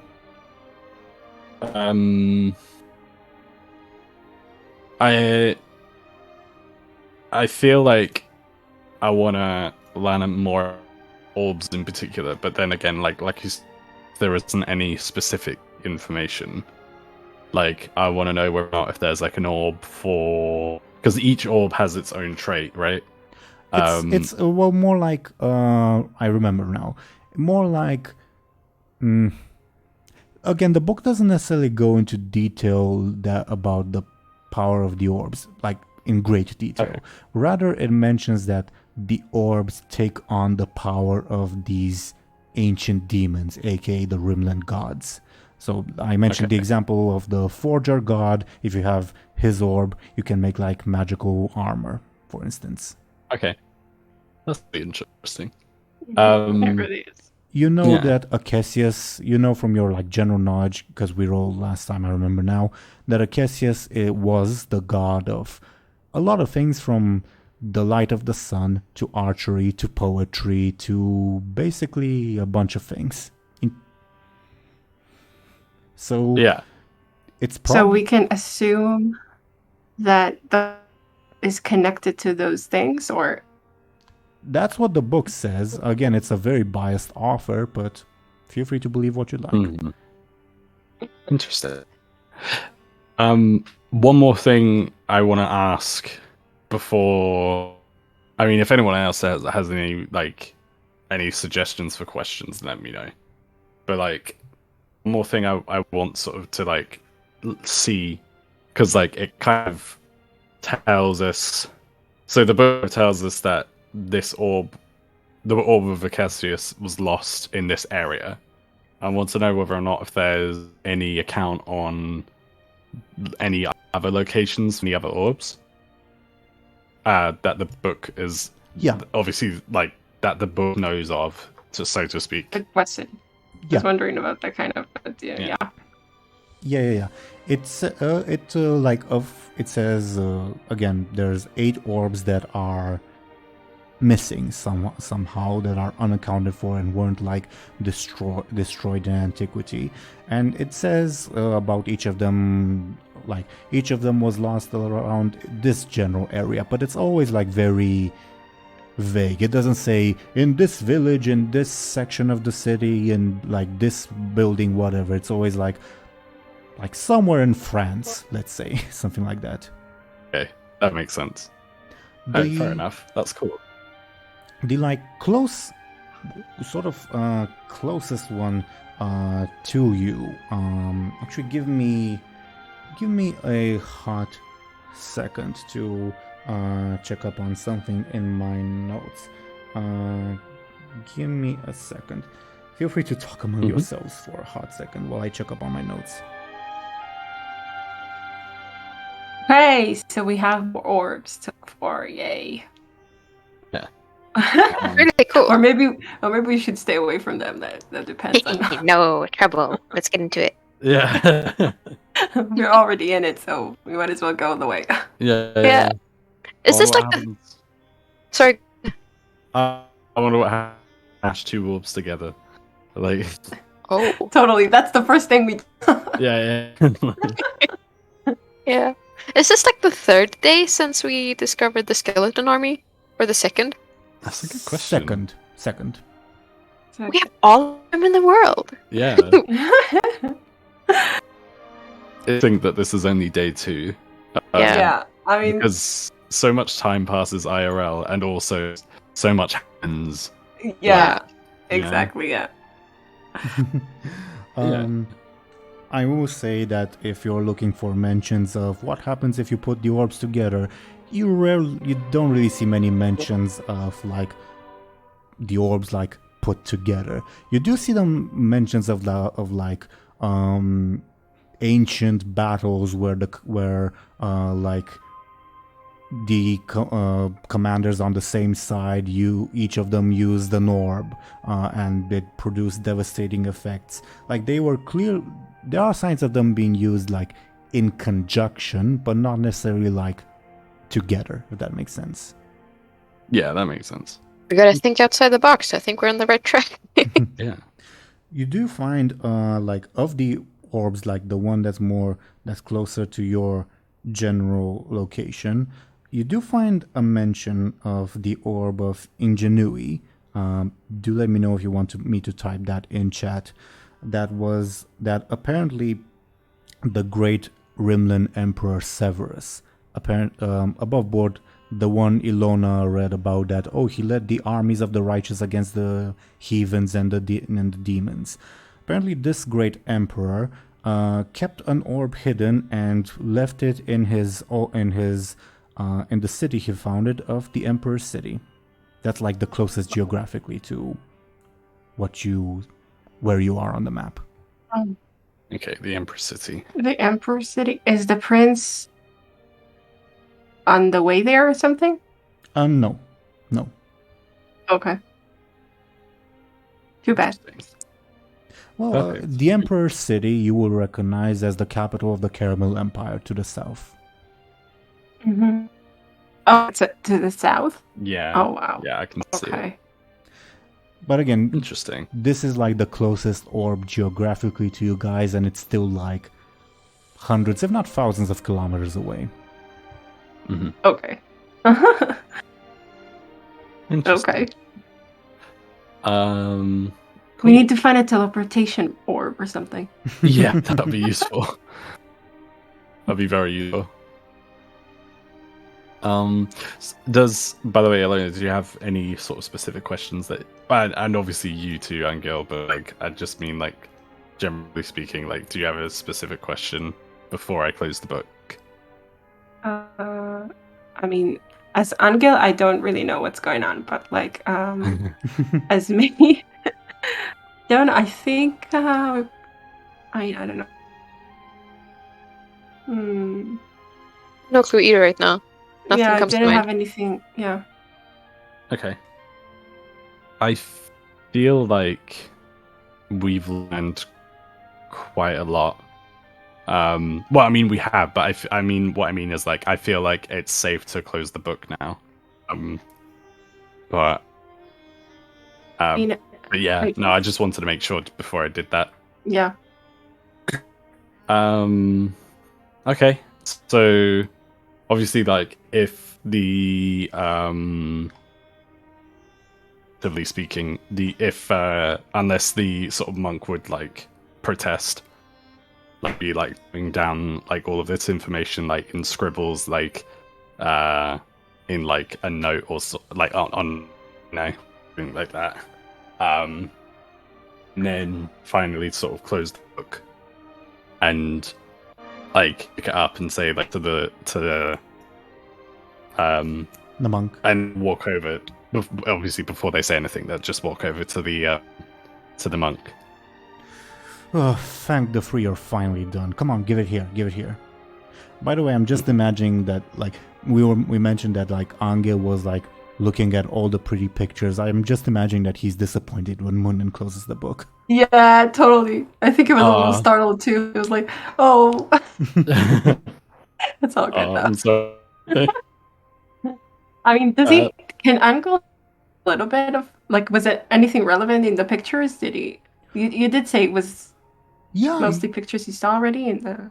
Oh, again, it's like- it's depicting scenes that are like commonplace in like church iconography.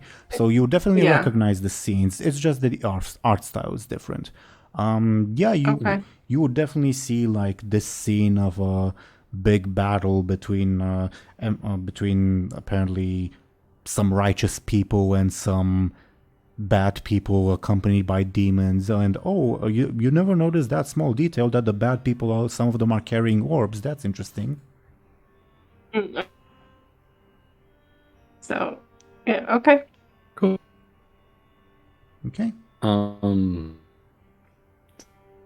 Also, to sort of like not answer the question, but like in response to the monk saying "give it here," like Muninn just happily like had it to him. Okay. He takes it quickly and like walks to the quote-unquote vault and like quickly begins rummaging for his keys to put it back. Anghel and Muninn, you have a moment to yourselves while he's distracted. Okay. Should I like show you, or like not like, I guess Anghel, should I show Anghel the book very quickly? By the way, I think like it would work better as if like only Muninn knew. Do you know what I mean?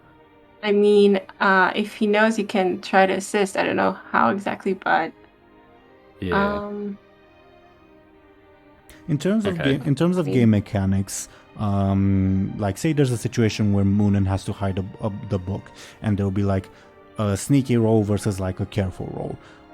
You, Anghel, can assist in terms of game mechanics by saying, I assist Muninn, which means Muninn will get a +1 to his roll. +1. Yeah. Yeah. But you will have to like say narratively what you're doing to assist, like you're moving in a way to block the view or whatever. Okay?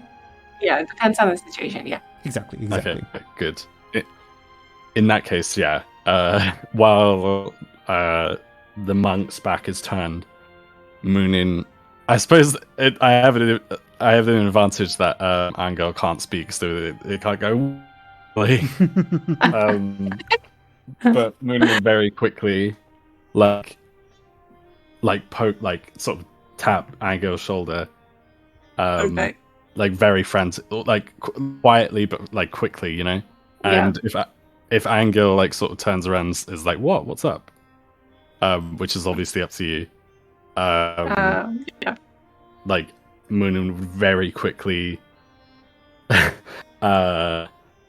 lift the flap up on his satchel to show the very fancy book. Okay. And then flip and then put it back down and then just put like a finger over their mouth to say like quiet, that, you know. Yeah.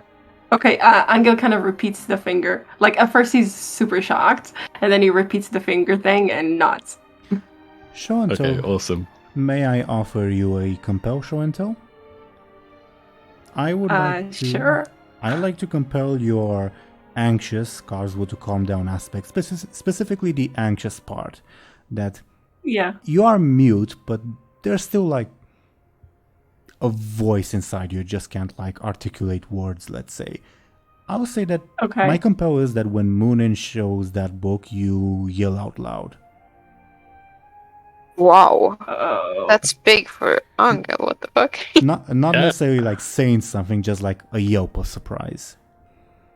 A yelp. Oh shit. Oh man. You can you can refuse, of course. I mean, we're really things difficult. Oh, well, I guess. Okay, fine. Okay, Oh no. here is your fate point, show and tell. Yeah.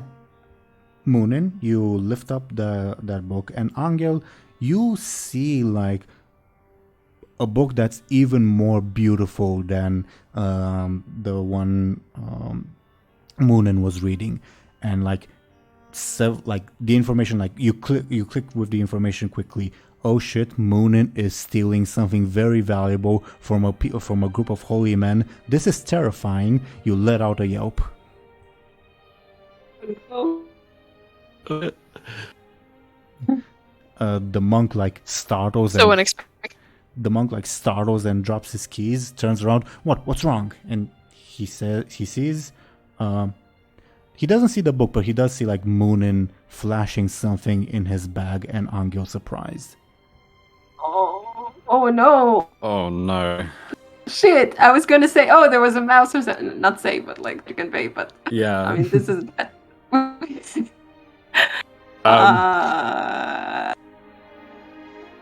Can I? I think first thing Muninn would try is be like, "Oh, what?" Like, obviously, they'd like close their messenger bag and say, Yeah. "Oh, sorry, we just saw something." Like, you know, try and lie. Give me a sneaky, and I will oppose. Anghel will not assist you on this one. Oh. Shit. Ah. Oh no. Crap. What do you have there? Did you bring something into this place? This is a holy place, you know. Or did you? Oh, okay. Or did you? And you see like the wheels start to turn in his head. Oh no. Yeah. No. Oh god. Uh, I think. why did I agree to this? Why? I didn't know. Oh. I would Muninn would be like, oh no, because I already have a plan in my head on what Muninn might do. Oh, okay. And once again, it involves the money, but I don't want to like pull that card just yet. For now, I think Muninn would try and say like, oh, can I get like an assist before I declare it for Anghel, like to lie again? Of course, but Anghel would Like- have to convey narratively how he assists. Okay. Oh, okay, sure. I'll try. Like. So my thoughts is just like, oh yeah,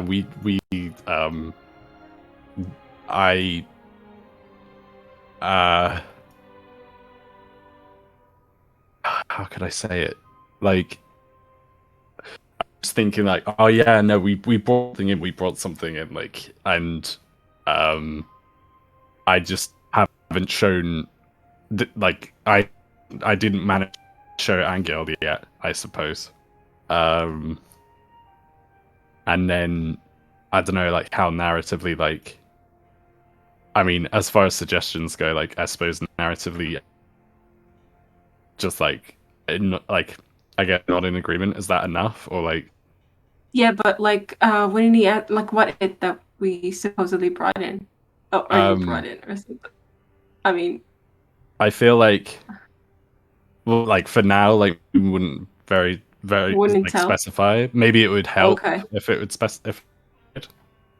So like, Okay. Um, So for now, we're just.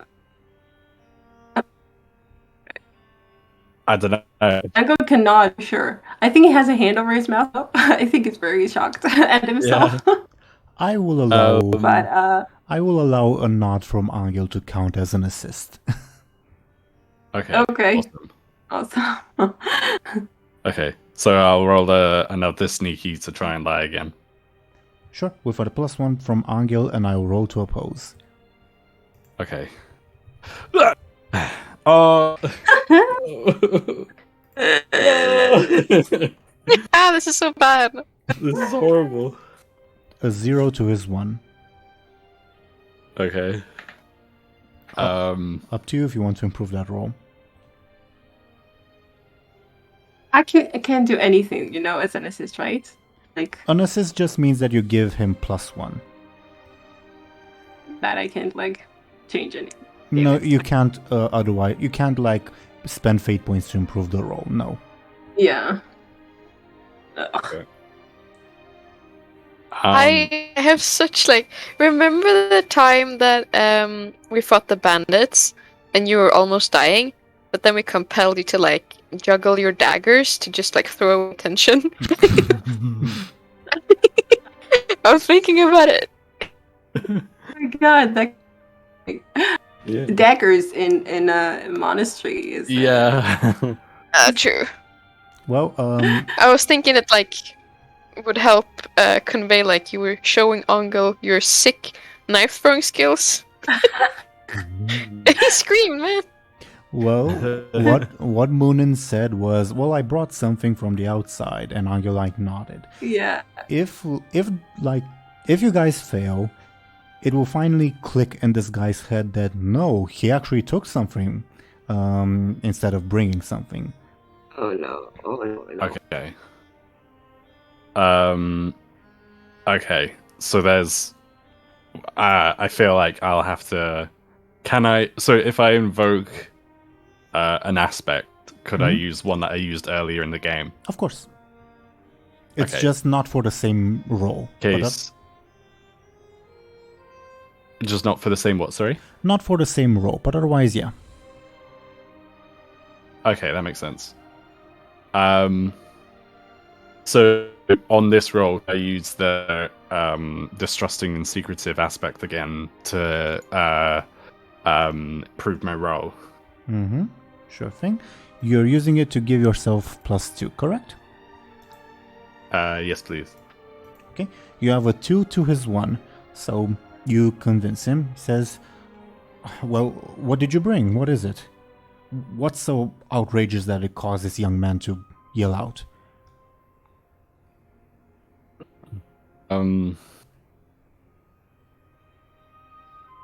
Could say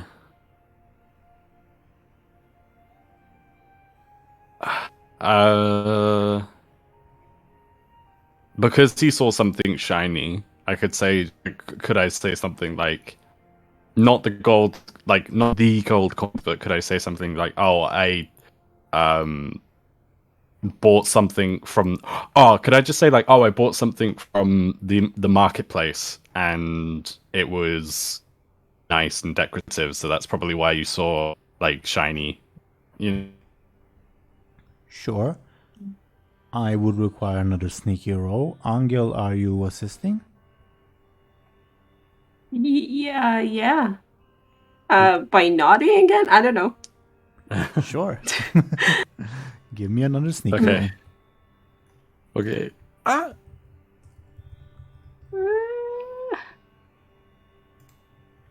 Shit.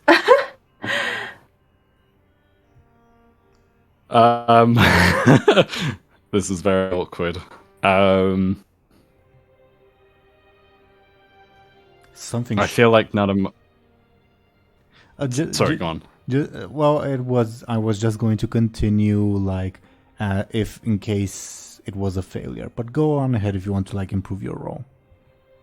Okay. I think none of my aspects could improve my roll, realistically.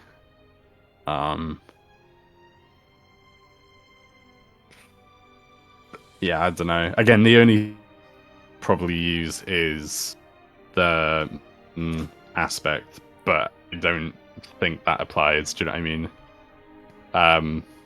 Of like the Keeper Spirits one. How I would mean, it you apply? Well, tend to keep a secret. I suppose it could in a way. I mean, like, I was gonna say it doesn't really apply. It doesn't really apply, but the Keeper of Secrets half, maybe that could, because it's Sure. keep secret. I don't know. Yeah. But then that's basically the same thing as their trouble, you know. I don't know. I think it applies in this situation. It's a stretch, but I think it applies. Okay. Okay. You're now out of fate points, which means that Okay. if someone were to compel you, you would be obligated to accept. Okay. Okay. So you convince him and say, "Keep it down, will you? I don't want the abbot can't hear us." Not while he like gestures at the book in his hand, and he like picks up the keys he dropped, and he will like fiddle with the lock once more. Mm-hmm. Okay.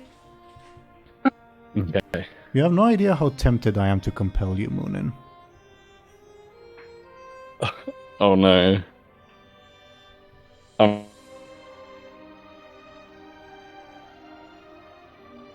I mean, To do. I'm not doing it yet. If anyone else wants to compel Muninn, that's also fine. Give him a fate point. Up to you guys. Okay. Yeah, but compel him to do what? Anything. Can dance. Anything. Based Run on away screaming. based on his aspects. Like if you remember, like I last time I compelled his Seeker of Knowledge thing that you'll take an extra book, like something related to his aspects. Yeah. Yeah. Let's see.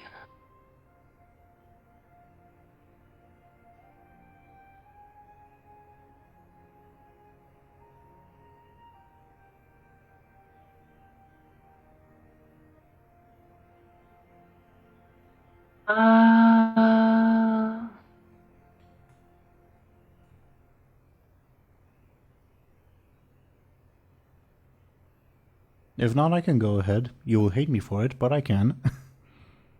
Oh no. I don't know. I have no idea. What? Ashen, you're also here. No need to put the pressure on just on show and tell. Okay.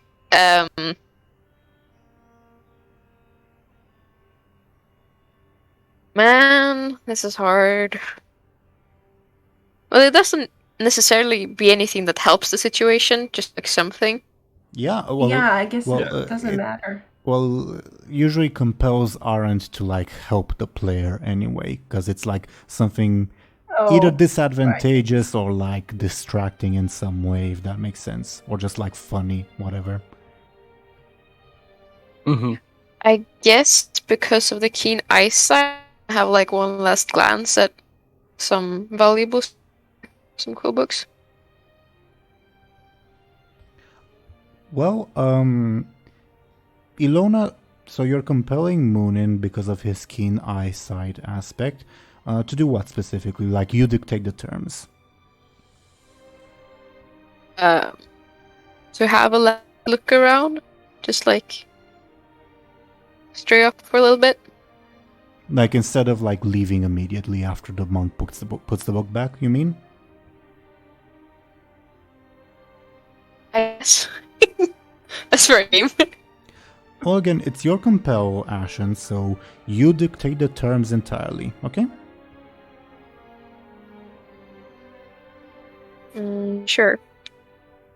I have to say I'm kind of intrigued what would happen if I did do this. Would the compel me? But I totally brought this upon us. I don't know. You know what I was Sorry, thinking? Muninn. Oh my god. Will you hate me for it? Who, me? Yeah. No. What? Look around. No, No. she didn't do it. If Teeironor compelled you. I haven't decided. I'm really interested to see what Teeironor has in mind, and I have a good idea. I think I have a good idea, but again, it's up to you. I think I would lean to that, actually. I want to see what happens. Okay. Oh god. I'm sorry. Of course, show and tell if you wanna go with that role. I don't know. I mean, I feel bad. I totally made this all happen, kind of. No, you're good, honestly. You're fine. Please don't worry about it. It's Yeah. No, I just feel like I want things to be interesting, and it totally, turned out that way.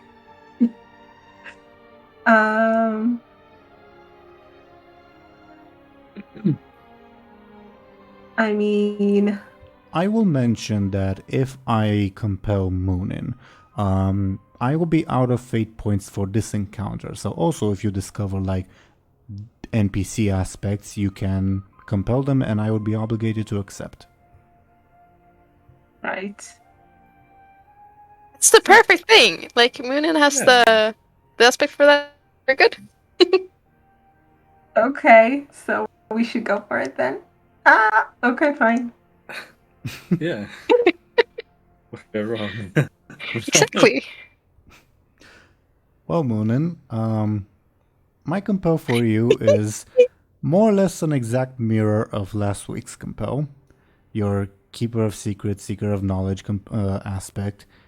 That quote-unquote vault, that secret vault, was really freaking juicy for you, for lack of a better term. You want to take another book. Okay. Interesting. After he locked it up, though? What? Yeah. I was gonna be. He hasn't locked it up yet. Because he has like the book in his hands. He is unlocking it at the moment with the intent to return the book to its place, and then get back out and lock it up. If that makes sense. Okay. So I wonder how I'd go about doing that. I mean, I'd probably. So in my head, there's probably two ways of going about, or maybe three ways. One is either like forcing the guy to like let me take a book, like at knife point maybe. The other is like and this is really this is big sneaking in. This book I see sneaking out. Can Anghel help in any way? I was gonna say. Sure. Distract the monk by doing. I mean, I don't know. I can. Well, I can think of a way. Well, let's set the scene. Like this thought pops up into Muninn's head. Like, I'm not leaving here without at least another book. There's like a whole vault in there, etc. At the moment, the monk is like fiddling with the keys, looking for the one that unlocks the vault, quote-unquote vault again, so that he can put the book back. It's your guys' move. Okay. I think. I mean, I don't know. I'll just tell you what I'm thinking, and then we'll see. I don't know if that helps. But I think I can like go to the books. We have other books here, right? Like we're already in a library sort of thing, right? Yeah. So he goes to other books and I don't know, drops them on the floor or something. I think starts to. That's pretty good. Well, that's pretty neat indeed. You like instantly like see Muninn's expression and you realize, he's going to try to steal something again. Yeah, I guess. And he's totally. I mean, Muninn did help with the Joseph situation, so I feel like I owe him. Sure, bit of a stretch, but sure. So Anghel. Why? I mean, okay. He was willing to help. Right. Like I get, I get like Anghel being willing to help. I'm just not entirely sure how Anghel would understand that. Oh, that's Munin's plan. But sure. Oh, okay. You were asking. Oh, okay. I mean, Could Muninn like as the monk is like just to convey the information, just to convey like not so much the plan, but Munin's intent to Anghel, sort of like nudge him with his elbow, and do the thing with the eye, right? When you kind of do like with the head, kind of. Yeah. And like and like point to the not the satchel, the messenger bag, and point to this and thing and be like, I'm gonna get, like whisper, like I'm gonna get another one. Not whisper, but like mouth it. Like that works. I think Anghel got it. I think. Okay, and then just so like, I mean, if we're gonna do the whole Anghel drops books the plan, I think Muninn would pick up the dummy books from the narrative. Like pick up the dummy books from the table and maybe a few others if there's like a shelf nearby, and then just like make them fall onto Anghel, like so that he catches them in a way. Do you know what I mean? Okay. Like throw them like, at him. them, not falls. You know what I mean? Sure. You do that while the monk is still fiddling with the keys. He hears the commotion and turns around and says, "What in the name of... What are you two doing?" Oh no. I mean, Muninn is like caught in that. I kind of hoped. Maybe I envisioned it wrong. Then give me... Anghel, give me a sneaky with Muninn assisting, and if you fail, then the monk will also yell at Muninn, okay? Okay. That makes sense. Sneaky. Oh, but okay, let's hope. Okay. It's a tie. So. Tie on an overcome means the monk succeeds at a disadvantage. The monk succeeds at a negative cost to the monk. We could improve your roll. You could. Oh, I definitely can. I will do that. Oh wait, I need to invoke an aspect. Yeah. For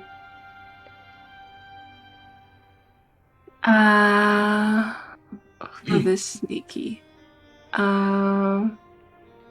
Also, another question: do you wait first for the monk to unlock the door, or has he not managed to do that yet? I think we waited. I think it makes more sense. Or, I mean, I think because we wanted to get in. Up to you guys. Or maybe he just left the key in the lock or something, so when you can just. Yeah. I don't know. Up to you guys. Key in the lock, or door already unlocked, or he hasn't even begun yet. Up to you guys. Okay, so I need an Sorry. You do need an aspect. I was going to say, yeah. An aspect to help with the sneaky, right? Mm-hmm. To help with the.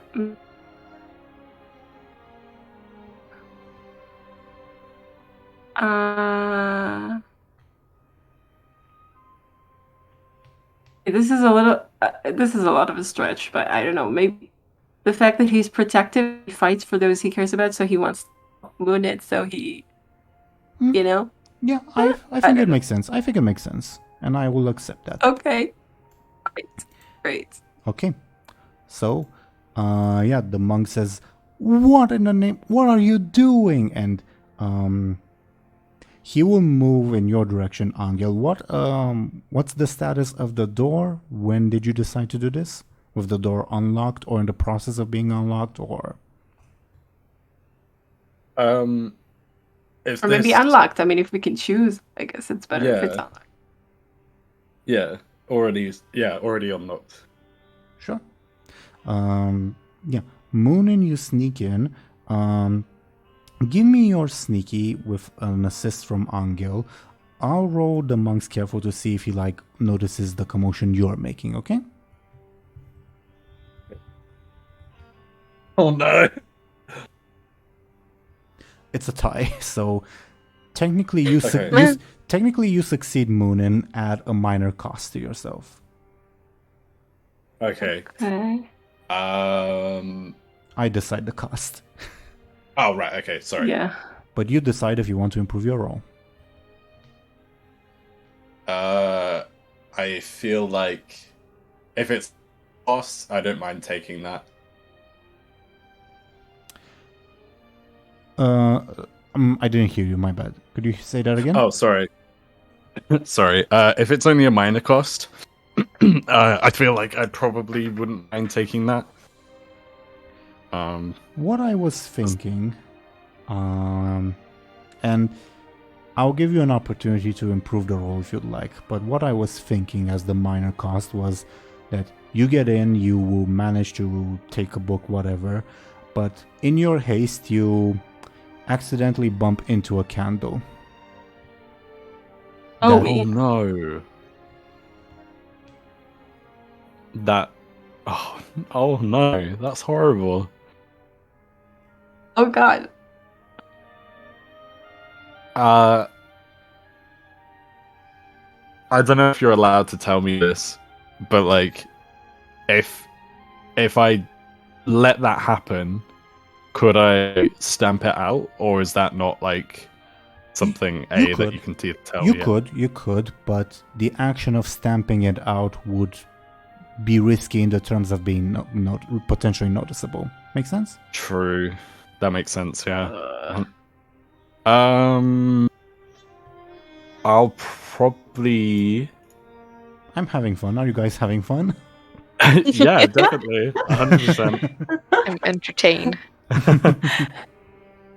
Can Anghel like kind of wave his arms around and I don't know?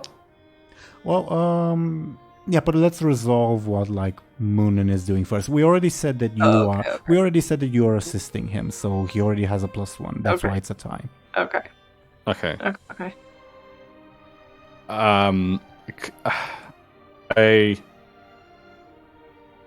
I feel like I wouldn't mind improving my role again, and in order to do that, I'd probably use the aspect of keen eyesight. So maybe I would, or Muninn would notice that they're about to knock over a candle and quickly stop themselves before they do that.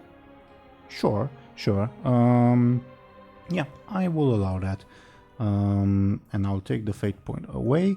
Muninn is compellable once again, not by me because I don't have fate points, but if anyone else wants to mess with Dely, if you guys like. Hey. So what happens? The monk moves in your direction, Anghel. He looks pissed off, and Muninn manages to sneak in with this distraction. I guess, which one of you has the bigger quick? Muninn has the bigger quick. So Muninn, let's resolve what you're doing first. You sneak into this quote-unquote vault. You probably don't have a lot of time. How long are you looking for a specific thing? Are you just grabbing whatever? What's up? Thing. I don't suppose there's anything to do with magic, like books. Well, the issue is, you would have to, how should I say this? You would have to spend time to investigate where are the books on magic held, etc. Okay. So Yeah. just grab something quick and get out. You can do that. But spending time to find, where are those books? And where's a better quality book of that kind? That'll take time. Okay. I feel like I'm leaning towards just grabbing a random book, but if I were to take the time to look for a specific book, I suppose the consequence would be the monk would be inevitably find me, I suppose. Mm-hmm. So in which case, I think I will just take any old random, not any old, it's like the first good-looking book I see. Can you roll me a d20 to see what you get? Do you know how to roll a d20? I think so. Isn't it /roll d20? /roll space d20. Rolls 20. Like this, hang on. I'll put it in the chat so you know what I'm typing. Well, I can't see the Discord while I'm recording. Oh, okay. Sorry. So exactly how I've typed it is /roll space d20. Correct. Or one, correct. It's like one word. Okay, cool. Space, 2 words. 12. Okay. So you don't take absolute trash. You take a book that's like old. It's not like plated with gold, I should say. It's more like it has like some silver lining. No pun intended to it. Yeah. It's clearly a valuable book. You don't have quite have the time to like look at it. You've not gotten something worthless, let's say. You've gotten something pretty decent. Above average, slightly. Okay, cool. Meanwhile, Sweet, thank you. Meanwhile, on the Anghel front, the monk is approaching you. He looks pissed off, like he's about to hit you. What do you do? I move to block, I guess. Like... Or do you get like into an altercation with him? He just like has the intent of attacking you, not necessarily that he does so. Okay. I mean, if he has like an arm raised or something, I think the instinct would be to raise my hand or something. Okay. Then he will throw a punch at you. Let me roll. And you feel free to oppose with your forceful. Oh, wow. With my forceful. Mm-hmm. Sorry, Anghel.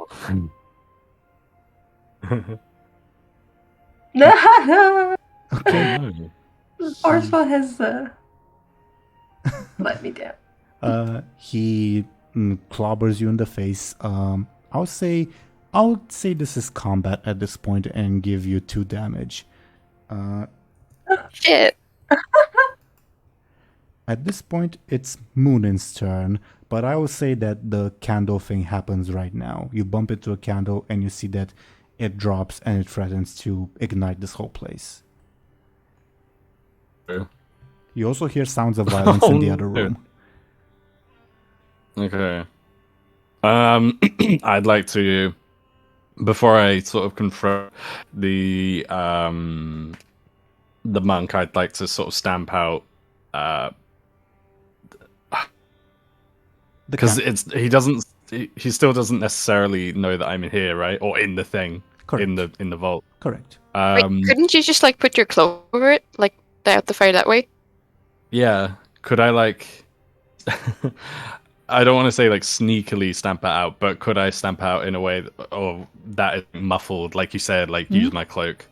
Yeah. And in that case, I'll allow you to roll your careful instead of your sneaky to oppose. Okay. Okay. Lovely. Okay. Thank you. That's better.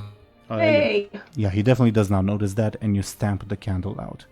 Okay. Gorgeous. And next, technically it would be the monk's turn, but Anghel didn't get a turn, so Anghel, it's your turn.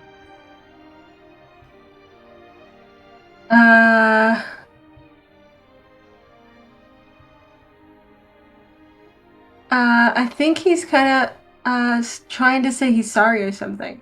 I mean, you know, he's kind of bowing his head, kind of. Give me flashy, I suppose.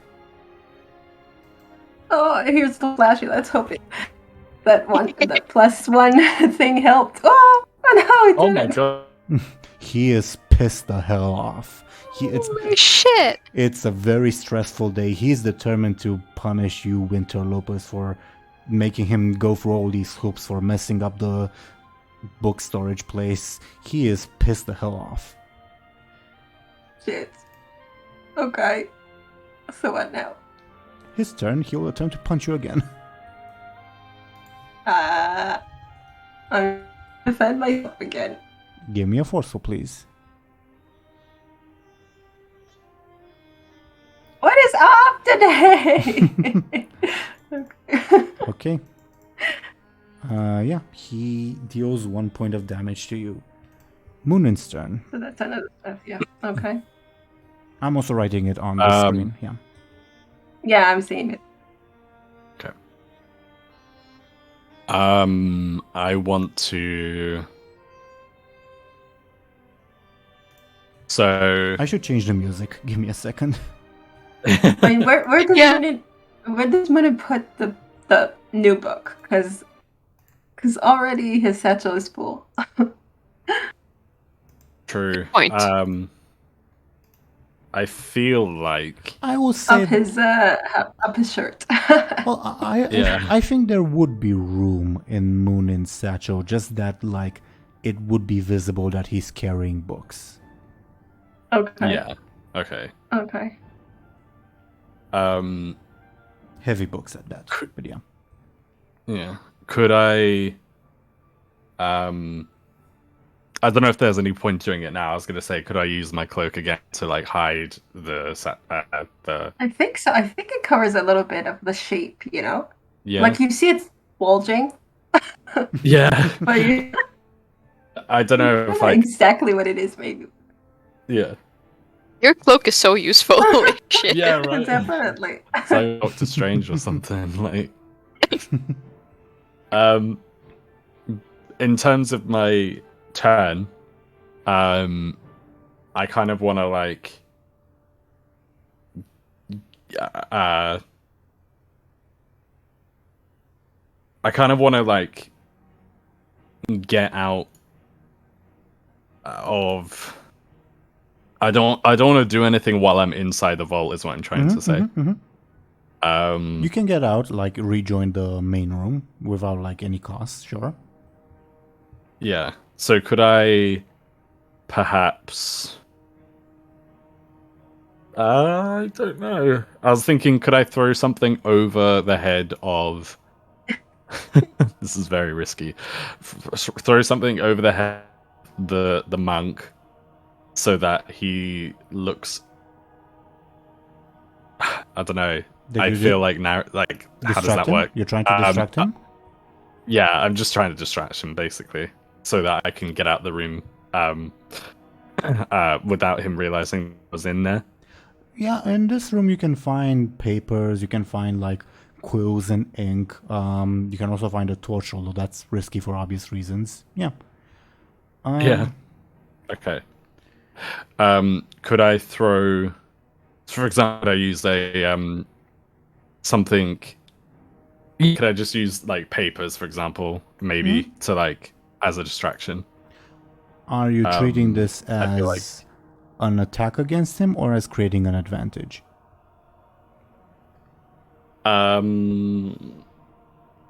This isn't. Would that be an advantage?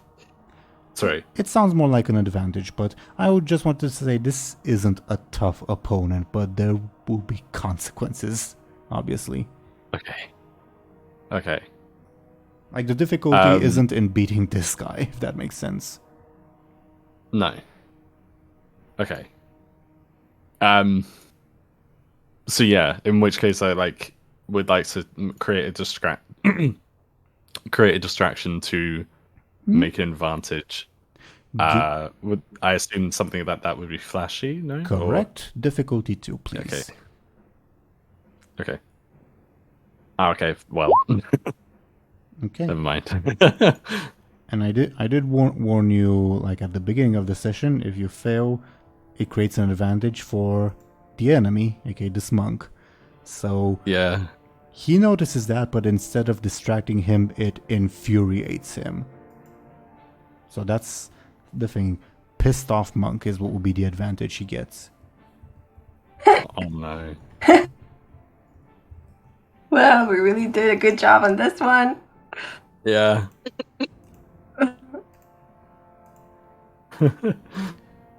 Would you guys like to end the session here or just, like, continue until you deal with this monk? Up to you guys.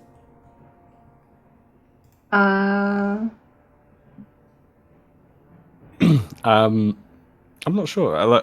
How are you feeling? Because I know, like, I don't know. I feel like you might feel like a bit left out at the moment. Yeah. Oh, I'm intrigued by this. I don't feel sleepy, so at least go on if you wanna. Yeah.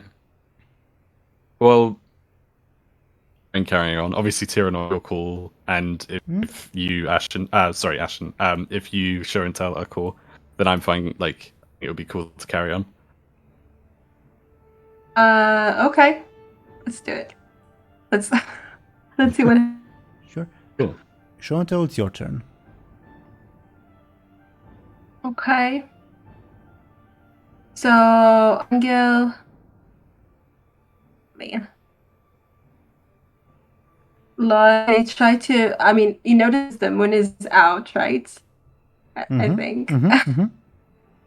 So maybe he's like just trying to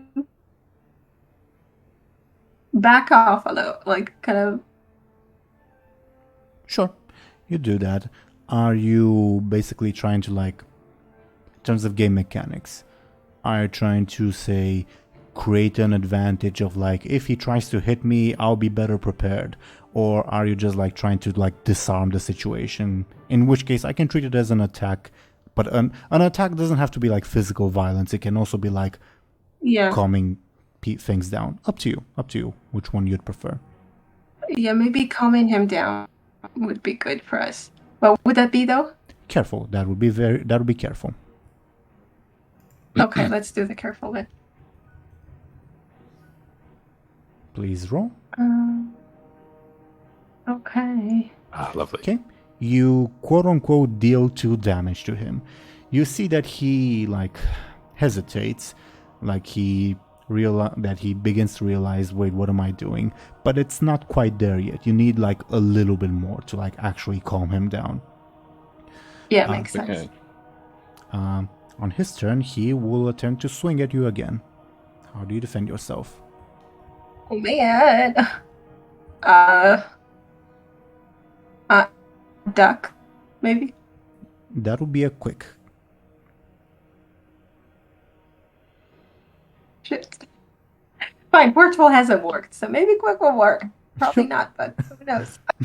Sure. Oh, Of course not.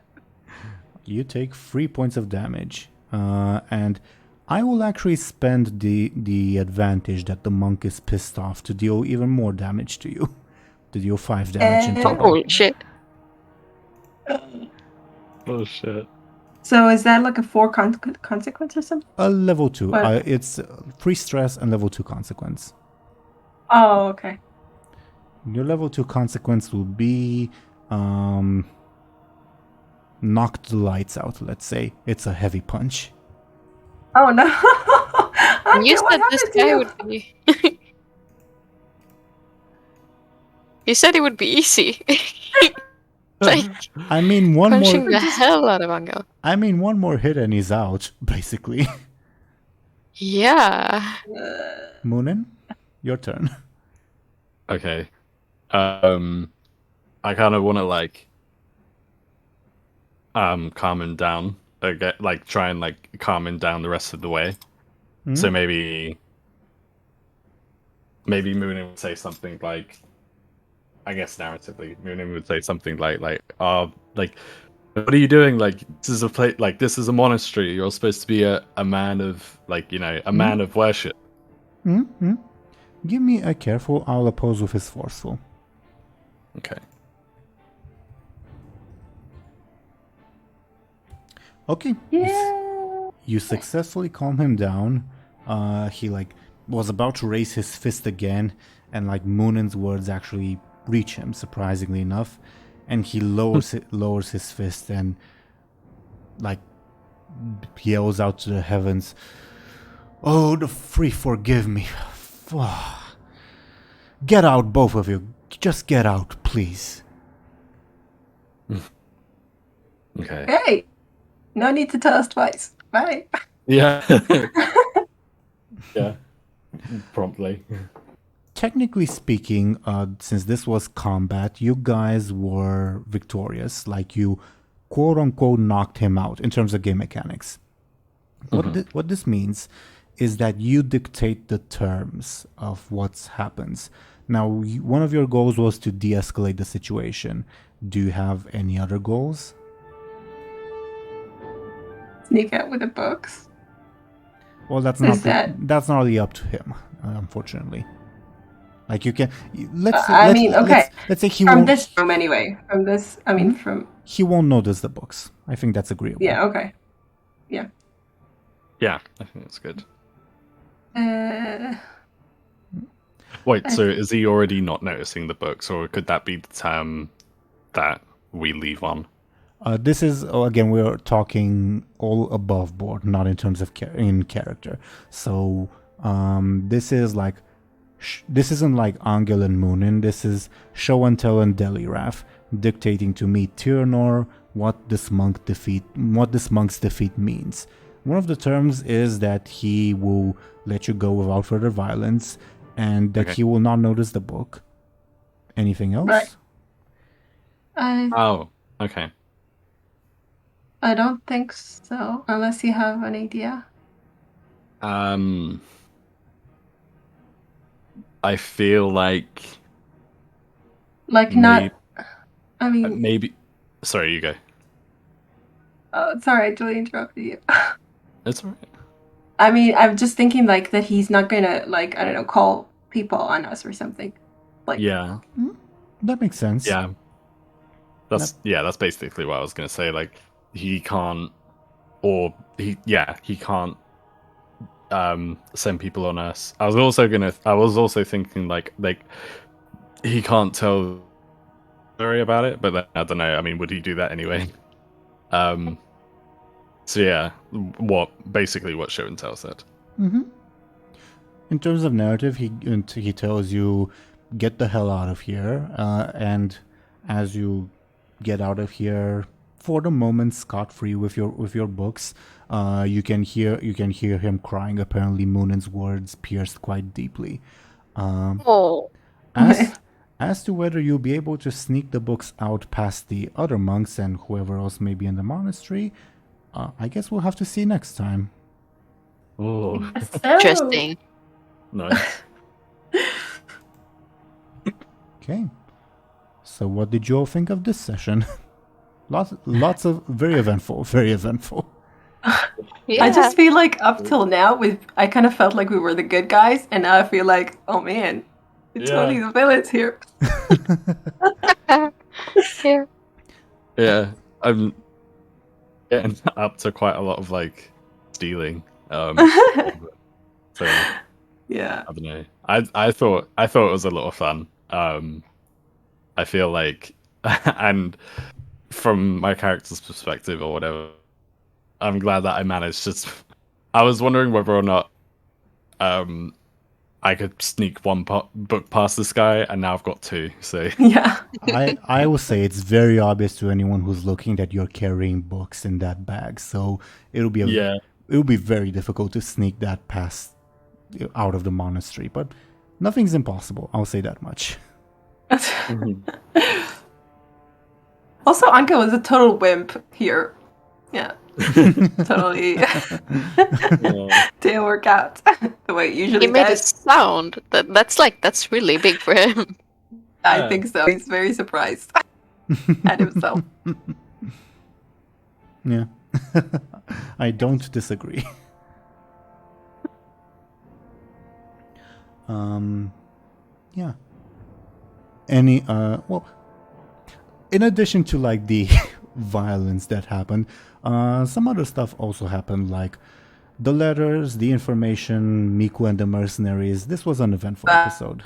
Wow, a lot happened. Yeah, that was really fun. Mm-hmm. The letters are very interesting. I wonder if we can like somehow decipher that second letter. Yeah. Muninn might. He also has a stunt in that direction, but it's also like how should I say? I will say that like in terms of like codes and ciphers, it's not like oh, there's a universal cipher used all over the continent. Like, there's regional variances, so maybe your best bet would be find a local to help. But we'll see. We'll see. I'm just spitballing here. Hmm. Okay.